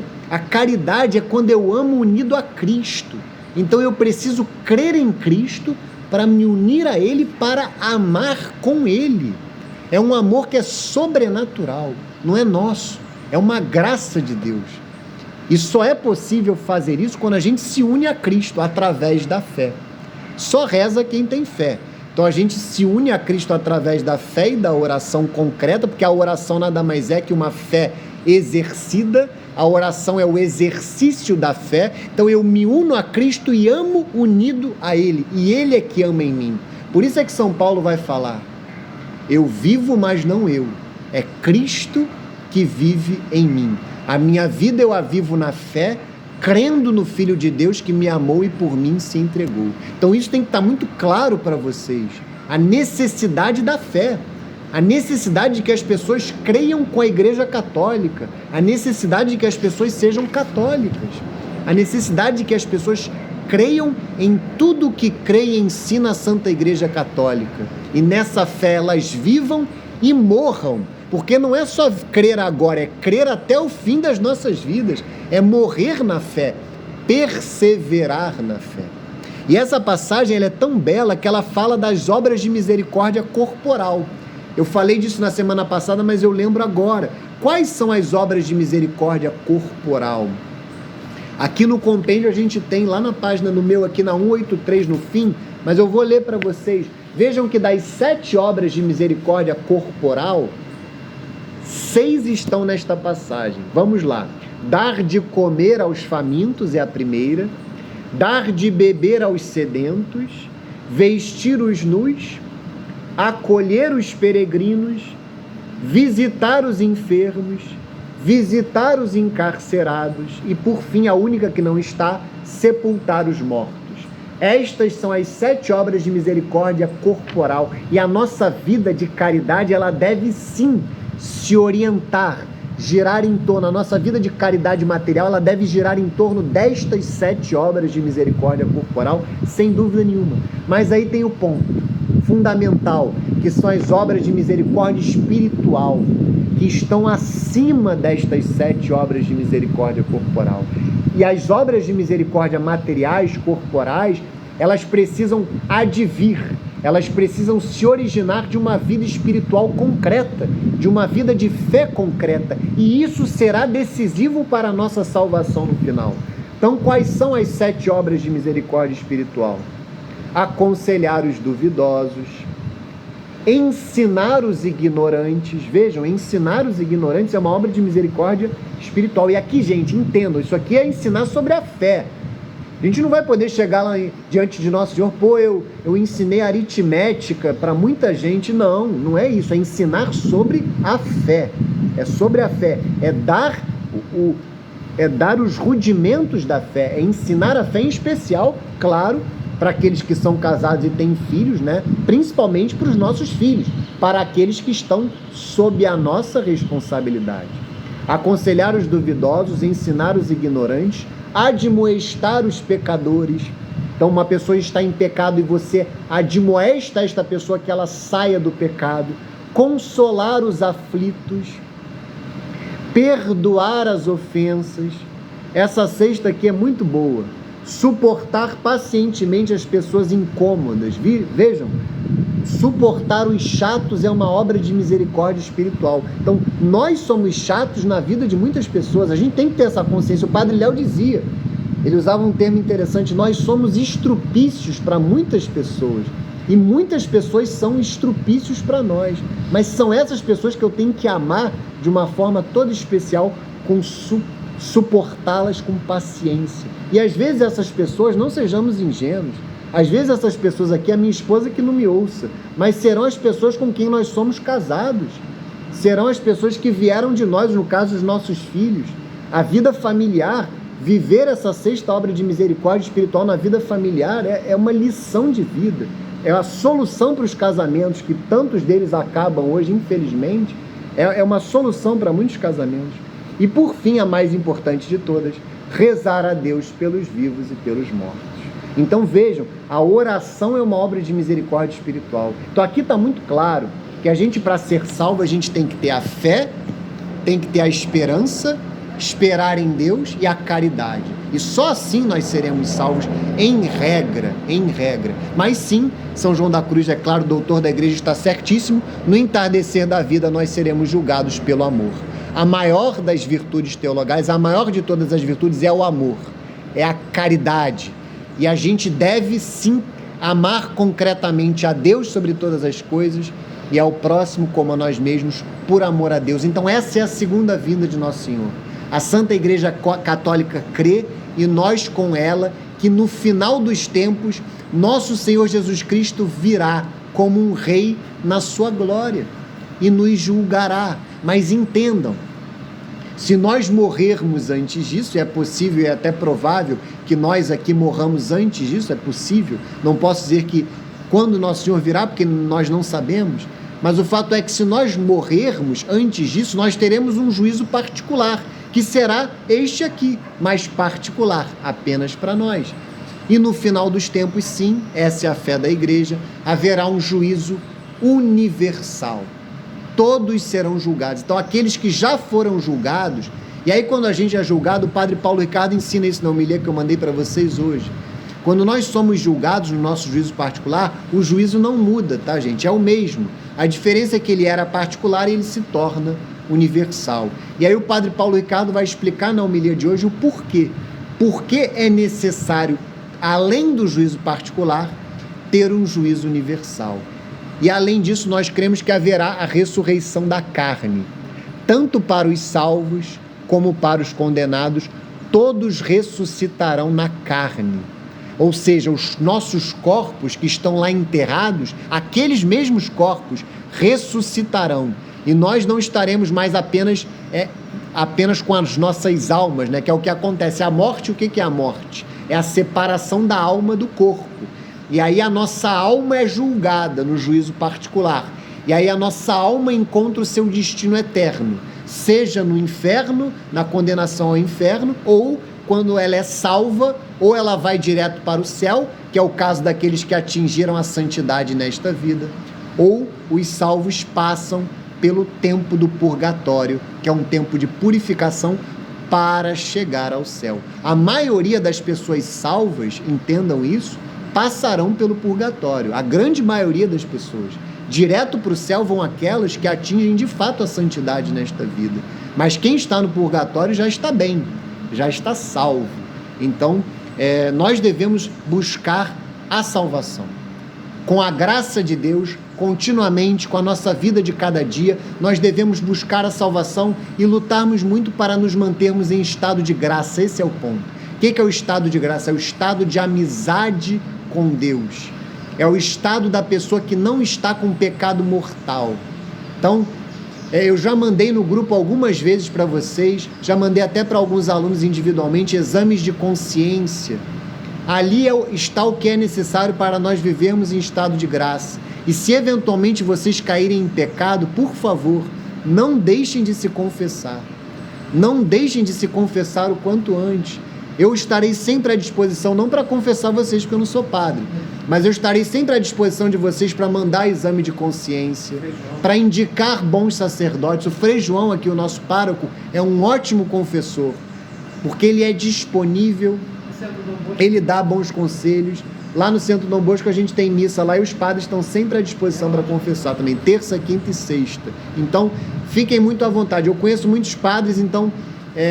aqui a gente tem um bom apoio da própria Opus Dei aqui perto, ela atende confissão ali no Porto Real, que é até o colégio onde a minha filha estuda ali, tem confissão, tem dias voltados mais para os homens, mais para as mulheres. Então vejam que não há desculpa, a gente deve lutar para se manter em estado de graça, e essa é a nossa missão principal nesta vida, lutar para se manter no estado de amizade com Deus, e caso nós caiamos em pecado, confessarmos-nos com a maior urgência possível, para que, caso a morte nos visite, caso a morte chegue, ela não chegue como um ladrão, para nos surpreender, que a gente esteja devidamente preparado. E aí eu oriento a vocês também, recomendo que vocês peçam muita intercessão de São José. São José, ele é o padroeiro da boa morte. Por que ele é o padroeiro da boa morte? Porque ele teve a melhor morte da história, deitado numa cama, com Nosso Senhor Jesus Cristo de um lado e Nossa Senhora do outro. Ninguém teve uma morte como a de São José, nem mesmo Nossa Senhora. Nosso Senhor nem se fala. Nosso Senhor teve uma morte muito dolorosa, a morte mais dolorosa de todas, a morte mais sofrida de todas, foi a morte de Nosso Senhor. Nossa Senhora, até imagino que ela tenha tido uma morte boa. Ela vivia com São João na Turquia, né? Na cidade de Éfeso, me parece. Inclusive a casa em que Nossa Senhora viveu com São João ainda existe. Ela não está em Éfeso, ela está em Loreto, na Itália. Nós cremos, né, a fé nos ensina, isso não é fé, claro, da igreja, não é dogma, mas há uma tradição que diz que a casa de Nossa Senhora de São João ela foi transportada milagrosamente da Turquia para a Itália. Então, caso vocês queiram conhecer, provavelmente a casa em que Nossa Senhora morreu, ela está lá em Loreto, na Itália, até hoje. Mas Nossa Senhora teve uma morte boa, imaginemos, São João era um bispo, né? São João deve ter dado os últimos sacramentos. Assim, Nossa Senhora comungava, não precisava confessar, não cometeu pecado nenhum na sua vida, né? Mas pelo menos a comunhão ela deve ter recebido antes da morte, né? Não sei se ela ficou doente, se ela recebeu a unção dos enfermos, mas o fato é que Nossa Senhora deve ter tido uma boa morte, uma morte em paz. Mas São José superou até a morte de Nossa Senhora, porque ele morreu com Nosso Senhor do lado e com a própria Nossa Senhora do lado dela. Então, peçam a São José uma boa morte. O que é a boa morte? É a morte que não nos surpreende. É a morte que não nos pega desprevenidos. Essa é a boa morte. Não é a morte que não tem sofrimento não, tá, gente? Porque às vezes o sofrimento é necessário para nos purificar. Muitas pessoas de alguma forma antecipam os seus purgatórios aqui nesta vida. Pessoas que tiveram uma vida difícil. Eu penso no meu avô materno, por exemplo. Meu avô ficou 8 anos numa cama, teve uma vida super difícil, era alcoólatra, o alcoolismo dele desestruturou a família da minha mãe de uma forma muito grave. E a gente crê que ele teve a oportunidade dele ali para de alguma forma redimir. É claro, ele pode ter vivido no purgatório depois, a gente crê que ele está salvo, mas tem um primo do meu pai também que teve uma vida super difícil e morreu com câncer também dolorido. A morte que é boa não é a morte que não tem sofrimento, isso aí cabe a Deus. Deus é que vai julgar. Quantas pessoas se convertem no meio de uma doença? Esse ano mesmo foi um ano super difícil por conta de uma doença. E quantas pessoas se aproximaram de Deus por conta disso, apenas com a ameaça da doença, que a gente nem sabe qual é o grau exato da gravidade, a gente fica um pouco sem saber diante de tanta gente maldosa que nos governa, diante de tanta gente maldosa que dá as notícias para nós. Eu faço até um parênteses aqui, porque eu fui alvo de uma notícia, não sei se vocês viram, mas eu saí no RJTV, quase disseram que eu sou racista por aí. Não acreditem nisso, tá, gente? Eu saí no RJTV na sexta-feira, na Rede TV. Eu falo para vocês são meus alunos, pode ser que vocês tenham visto. Não acreditem em nada do que a Globo está falando de mim, do Centro Dom Bosco. A minha cara ficou lá, eles pegaram um vídeo que eu gravei, botaram no RJTV. Então, é uma mídia que a gente tem hoje muito maldosa, de pessoas que servem ao demônio mesmo, que não estão preocupados com a verdade, que querem noticiar o falso. Então a gente fica um pouco sem saber diante dessa doença o que é verdade e o que é mentira, mas o fato é que a doença existe, é o fato que ela tem alguma gravidade e que muitas pessoas se aproximaram de Deus por causa dela. Então vejam, de um mal Deus tira um bem. Então a boa morte não é a morte sem sofrimento. A boa morte é a morte que não nos surpreende. Então peçam a São José essa graça, a graça de estarem preparados para morrer sempre. Todos os dias da vida de vocês devem estar preparados para morrer. Exatamente, as completas da liturgia das horas nos preparam. E aí eu faço um jabá aqui, recomendo um livro para vocês, que é um livro que muda a nossa vida, que está lançado, jabá porque está lançado pela editora do Centro Dom Bosco, que é o Preparação para a Morte de Santo Afonso Maria de Ligório. Comprem este livro. Ele é um dos nossos best-sellers, assim, se não for o maior. É um livro espetacular. Cada capítulo, Santo Afonso Maria de Ligório vai falar sobre um aspecto da nossa preparação. É um livro pesado, mas é um livro orientado para a nossa mudança de vida. É muito difícil uma pessoa não mudar de vida depois de ler esse livro. Preparação para a Morte, de Santo Afonso Maria de Ligório. Tá, queridos? Então é isso. Vamos ler agora o que a Igreja nos ensina acerca desta segunda vinda de Nosso Senhor, lá no parágrafo 673 do Catecismo. Qual é a fé da Igreja sobre a segunda vinda? Porque a gente está num momento, a gente não sabe quando Nosso Senhor virá, mas a gente está num momento interessante da história. A gente está num momento aí que houve esse surto de doença mundialmente falando, por isso é que se chama de pandemia. É claro que é um termo também controverso, que gera muito debate, eu até evito esse termo, mas o fato é que o problema atingiu proporções mundiais. Então é um momento que há profecias sobre isso. Há profecias sobre pestes, sobre doenças que vão afetar o mundo inteiro. Pode ser que a gente esteja próximo da segunda vinda, então a gente tem que estar preparado. Vamos lá, parágrafo 673 do Catecismo. Qual é a fé da Igreja sobre a segunda vinda? O advento glorioso de Cristo, esperança dos católicos. A partir da ascensão, o advento de Cristo na glória é iminente, embora não nos caiba conhecer os tempos e os momentos que o Pai fixou com sua própria autoridade. Este acontecimento escatológico pode ocorrer a qualquer momento, ainda que estejam retidos, tanto ele como a aprovação final que há de precedê-lo. A vinda do Messias glorioso depende a todo momento da história do reconhecimento dele por todo Israel. Uma parte desse Israel se endureceu na incredulidade para com Jesus. São Pedro afirma aos judeus de Jerusalém depois de Pentecostes: arrependei-vos, pois, e deste modo venham... arrependei-vos, pois, e convertei-vos, a fim de que sejam apagados os vossos pecados, e deste modo venham da face do Senhor os tempos de refrigério. Então enviará ele o Cristo que vos foi destinado, Jesus, a quem o céu deve acolher até os tempos da restauração de todas as coisas, das quais Deus falou pela boca de seus santos profetas. E São Paulo lhe faz eco: se a rejeição deles resultou na reconciliação do mundo, o que será o acolhimento deles, senão a vida que vem dos mortos? A entrada da plenitude dos judeus na salvação messiânica, depois da plenitude dos pagãos, dará ao povo de Deus a possibilidade de realizar a plenitude de Cristo, na qual Deus será tudo em todos. Essa passagem, inclusive, foi lida na missa de hoje. Deus será tudo em todos. É a segunda leitura, é a conclusão da segunda leitura da missa de hoje. Isso aqui, só para que vocês entendam, há uma profecia de que haverá uma conversão em massa dos judeus à fé católica antes do final dos tempos.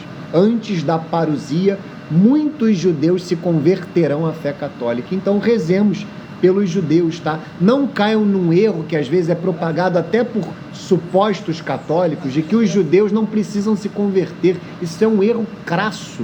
Os judeus hoje estão no erro. Eles estão no erro.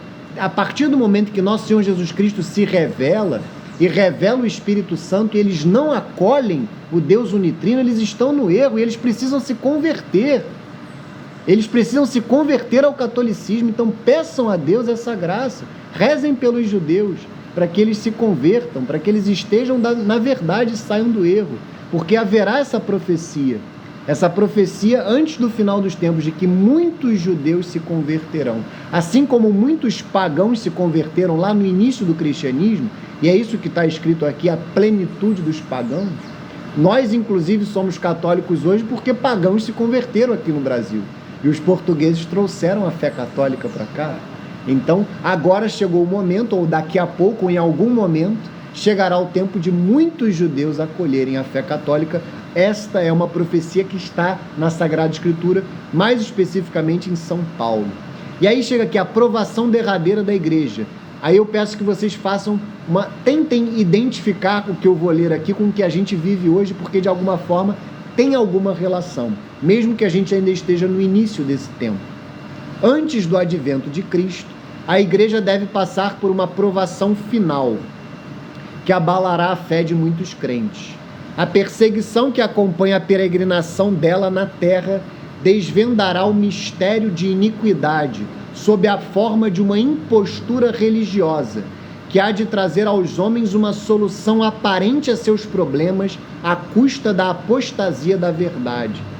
A impostura religiosa suprema é a do anticristo, isto é, a de um pseudo-messianismo em que o homem glorifica a si mesmo em lugar de Deus e de seu Messias que veio na carne.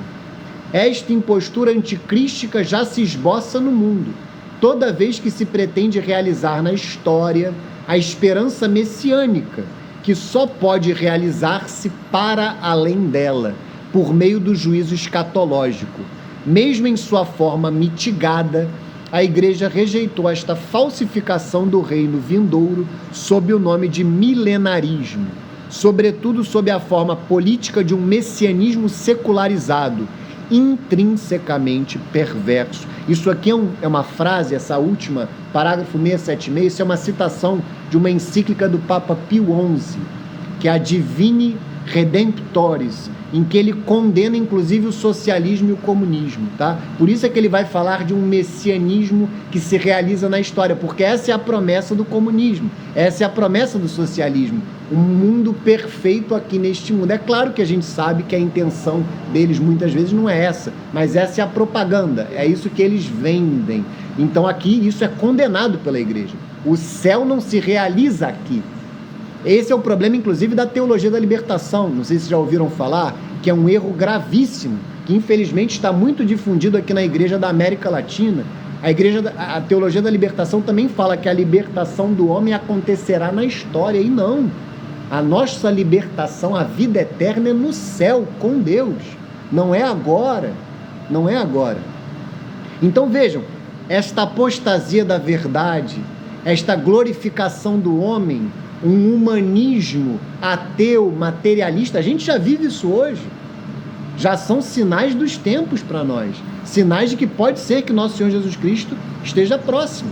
Porque entendam, antes do final dos tempos haverá um tempo de provação. A igreja também passará pela cruz. Esta é outra profecia. Assim como nosso Mestre e Senhor passou pela cruz, assim como nosso Mestre e Senhor teve a sua paixão, morte e ressurreição, a igreja também passará. Antes da ressurreição, ela passará por um tempo de paixão e de cruz. Vamos lá, é o que está escrito aqui no parágrafo 677. A igreja só entrará na glória do reino por meio desta derradeira Páscoa, em que seguirá seu Senhor em sua morte e ressurreição. Portanto, o reino não se realizará por um triunfo histórico da igreja, segundo um progresso ascendente, mas por uma vitória de Deus sobre o desencadeamento último do mal, que fará sua esposa descer do céu. O triunfo de Deus sobre a revolta do mal assumirá a forma do juízo final, depois do derradeiro abalo cósmico deste mundo que passa. Então vejam que a gente vai ter sofrimento, tá, queridos? E não é só o sofrimento pessoal. Eu citei o primo do meu pai, eu citei o meu avô, não é só esse sofrimento. Nós devemos estar preparados para um sofrimento também enquanto fiéis católicos. Vejam que a igreja ela já é perseguida. A igreja ela já é odiada por muitos hoje. Eu falei da grande mídia que perseguiu lá o Centro Dom Bosco por um fato concreto. Isso é só um exemplo. Quantas vezes nós vemos que as pessoas aí fora, os nossos governantes, desprezam a fé católica, desprezam o catolicismo. Então, sim, quantos países nós vimos agora no Chile, movimentos revolucionários que destruíram as igrejas, destruíram os templos, profanaram os sacrários. A gente já é perseguido, então nós precisamos também estar preparados para esse sofrimento. E é mais fundamental ainda que estejamos firmes na oração, em estado de graça, firmes na nossa fé, porque Deus não nos abandona, isso é certo. Deus está sempre conosco. Nosso Senhor falou no Evangelho de São Mateus: eis que estarei convosco todos os dias até o fim do mundo, até o fim dos tempos. Ele está conosco, Ele não nos abandona, e Ele não abandona a sua igreja. Ele não abandona a sua igreja. Sigamos firmes. E aí a gente fecha aqui, para caminhar para a conclusão da aula, como será esse juízo final.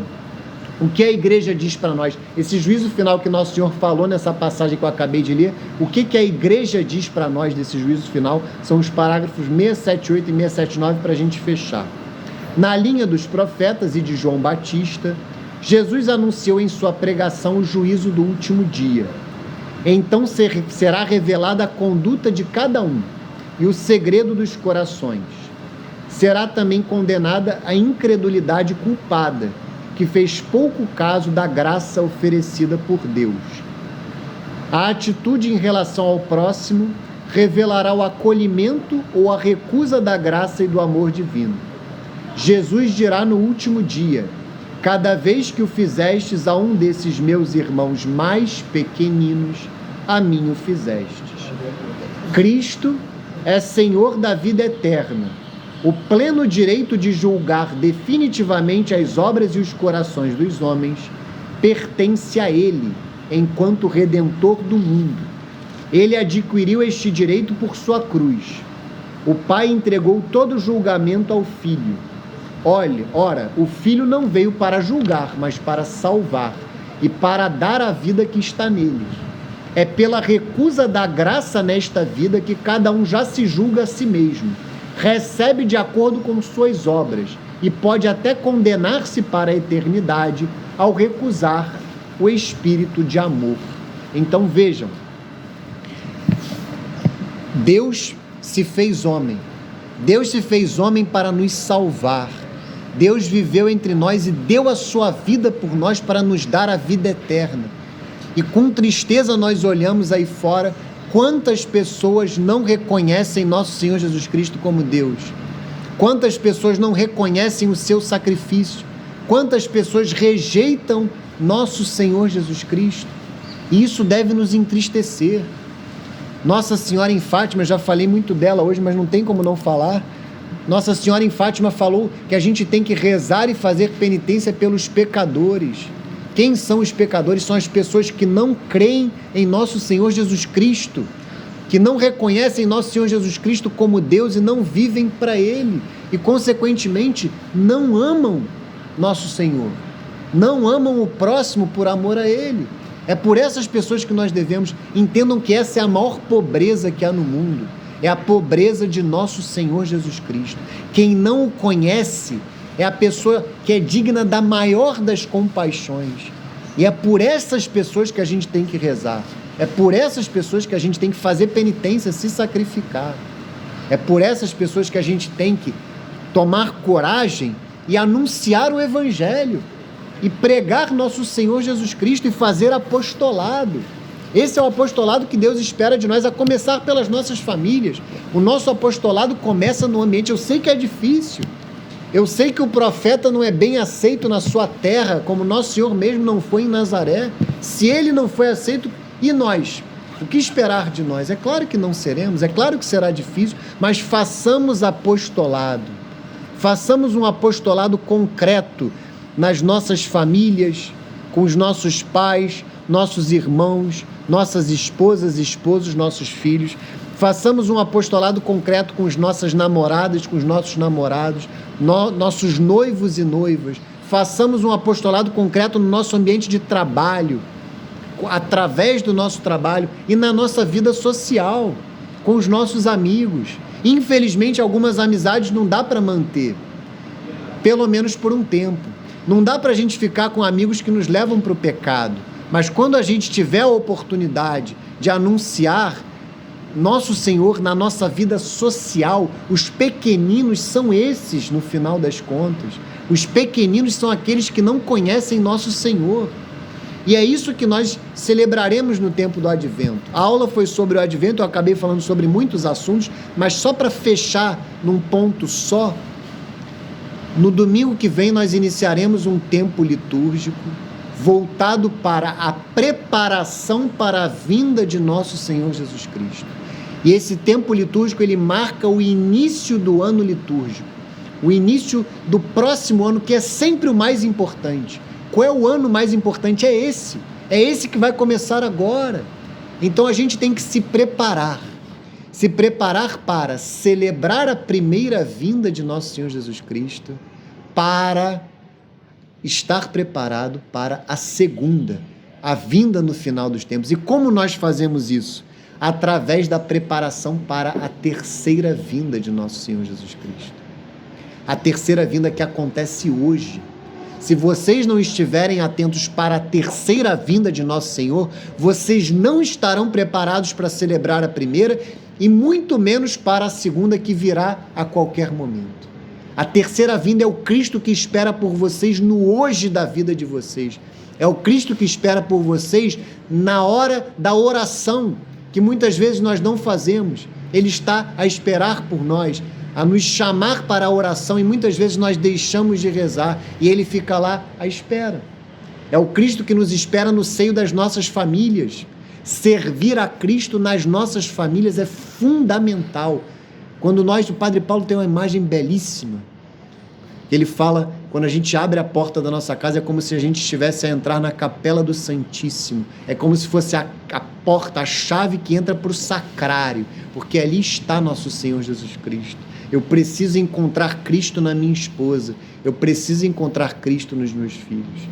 Eu preciso encontrar Cristo no meu trabalho, me inspirar no meu trabalho como se eu estivesse com São José na carpintaria, como Nosso Senhor fazia, eu estar lá unido a Cristo, e também na vida social como um todo. Esses 3 pilares são fundamentais: família, trabalho, vida social. São 6 pilares, na realidade. Eu até botava isso na oração que eu fiz de ontem para hoje.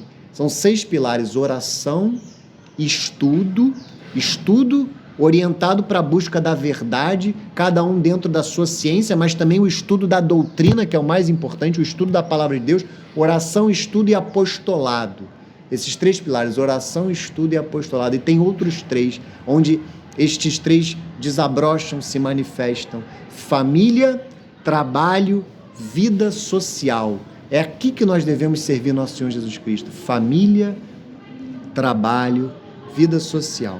E aí eu encerro essa aula para que vocês não percam esse bom medo, esse bom temor de Deus que a gente tem que ter. Eu vou encerrar essa aula aqui com um hino muito tradicional na igreja, que tradicionalmente é lido no dia, não no dia de hoje, né, mas é lido no mês de novembro, porque é um mês dedicado aos mortos, né? A gente tem finados, a gente tem a solenidade de todos os santos. O mês de novembro é um mês dedicado a nós meditarmos de forma especial sobre a morte. Então esse hino é o Dies Irae. Depois vocês procuram, eu vou botar até no grupo, é o Dia de Ira, né? Um hino muito tradicional. O Padre Paulo, inclusive, fez diversas referências a ele na homilia de hoje. Vamos ao Dies Irae. Eu vou ler, eu ia ler em latim, mas fiquem tranquilos que eu não vou fazer isso com vocês, não. Vamos lá. Por mais que eu recomende que vocês se aprofundem no latim, como eu já falei aqui.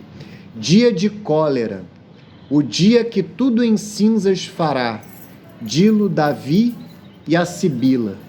E que terror reinará quando o juiz aparecer, a julgar-nos com rigor. O forte som da trombeta, entre os jazigos dos mortos, junto ao trono os levará. Todo o mundo há de pasmar, ao erguer-se a criatura, para responder ao juiz. Um livro será trazido, onde está contido tudo, para o mundo ser julgado.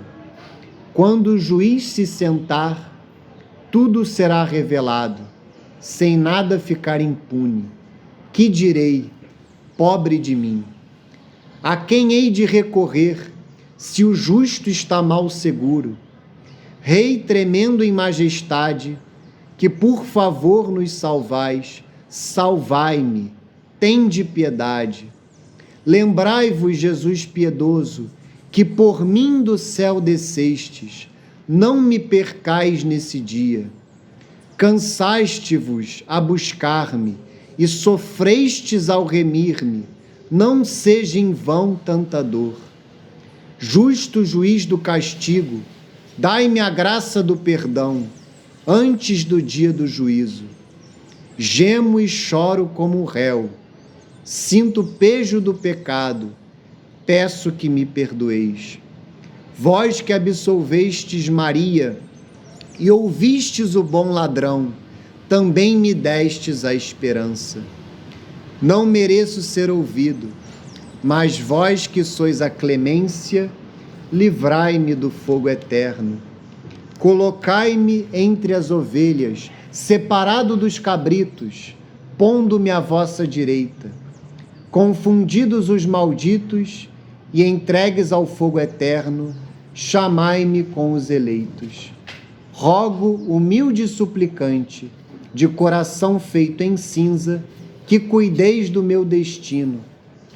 Dia de prantos, o dia em que do pó se erguerá o homem para ser julgado. Perdoai-lhes, Senhor Deus, vós que sois bom, ó Jesus. Dai-lhes o repouso eterno. Amém. Em nome do Pai, e do Filho, e do Espírito Santo. Amém. Vamos rezar o Ângelus para entregar para Nosso Senhor e Nossa Senhora os frutos desta aula. Em nome do Pai, do Filho e do Espírito Santo. Amém. O anjo do Senhor anunciou a Maria e ela concebeu do Espírito Santo. Ave Maria, cheia de graça, o Senhor é convosco. Bendita sois vós entre as mulheres, bendito é o fruto do vosso ventre, Jesus. Santa Maria, Mãe de Deus, rogai por nós, pecadores, agora e na hora de nossa morte. Amém. Eis aqui a escrava do Senhor, faça-se em mim segundo a vossa palavra. Ave Maria, cheia de graça, o Senhor é convosco. Bendita sois vós entre as mulheres, bendito é o fruto do vosso ventre, Jesus. Santa Maria, Mãe de Deus, rogai por nós, pecadores, agora e na hora de nossa morte. Amém. E o Verbo se fez carne e habitou entre nós. Ave Maria, cheia de graça, o Senhor é convosco. Bendita sois vós entre as mulheres, bendito é o fruto do vosso ventre, Jesus. Santa Maria, Mãe de Deus, rogai por nós, pecadores, agora e na hora de nossa morte. Amém. Rogai por nós, Santa Mãe de Deus, para que sejamos dignos das promessas de Cristo.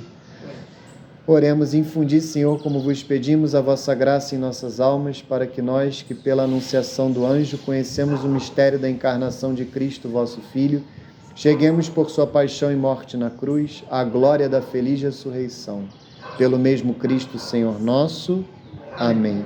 Glória ao Pai, ao Filho e ao Espírito Santo, assim como era no princípio, agora e sempre, por todos os séculos dos séculos. Amém. Glória ao Pai, ao Filho e ao Espírito Santo, assim como era no princípio, agora e sempre, por todos os séculos dos séculos. Amém. Glória ao Pai, ao Filho e ao Espírito Santo, assim como era no princípio, agora e sempre, por todos os séculos dos séculos. Amém. Santo anjo do Senhor, meu zeloso guardador, se a ti me confiou a piedade divina, sempre me rege, me guarde, me governe, me ilumine. Amém. Nossa Senhora da Consolação e Correia, rogai por nós. São José, rogai por nós. São João Batista, rogai por nós. Santo Agostinho, rogai por nós. Santa Mônica, rogai. Santa Madalena de Nagasaki, rogai. São Pio X, rogai. Santo Isaías, rogai por nós. Estivemos e sempre estaremos unidos em nome do Pai, e do Filho e do Espírito Santo. Amém. Viva Cristo Rei, salve Maria Santíssima. Viva o nosso Pai Santo Agostinho. Só dar um aviso para vocês que o Renato, nosso querido catequista, está com Covid, tá? Ele está bem. Quando eu falei com ele, o único sintoma que ele estava era perda de olfato, que é um sintoma até bem característico. Então, assim, rezem por ele, pelo pronto restabelecimento, para que ele continue bem. Ele é médico, então, assim, ele é pneumo e clínico, né? É um médico muito bom mesmo. Então, ele tem pacientes com Covid, ele até demorou a pegar, né? Deus protegeu bastante. Ele está desde o início aí dessa situação visitando doentes, então rezem pelo Renato. Então, por conta disso, talvez vocês tenham que me aturar um pouquinho mais, porque, claro, a gente tem que proteger vocês também. Então, é possível que, eu não sei se ele, talvez até o fim do ano ele volte, sim, mas talvez domingo que vem ainda não, porque eu soube que ele estava com Covid no meio dessa semana, então ele tem 14 dias aí que ele precisa fazer. Começou quando? Então não sei, ele soube mais ou menos entre quarta e quinta-feira, foi quando eu falei com ele. Sim. Então é isso, queridos. Deus abençoe.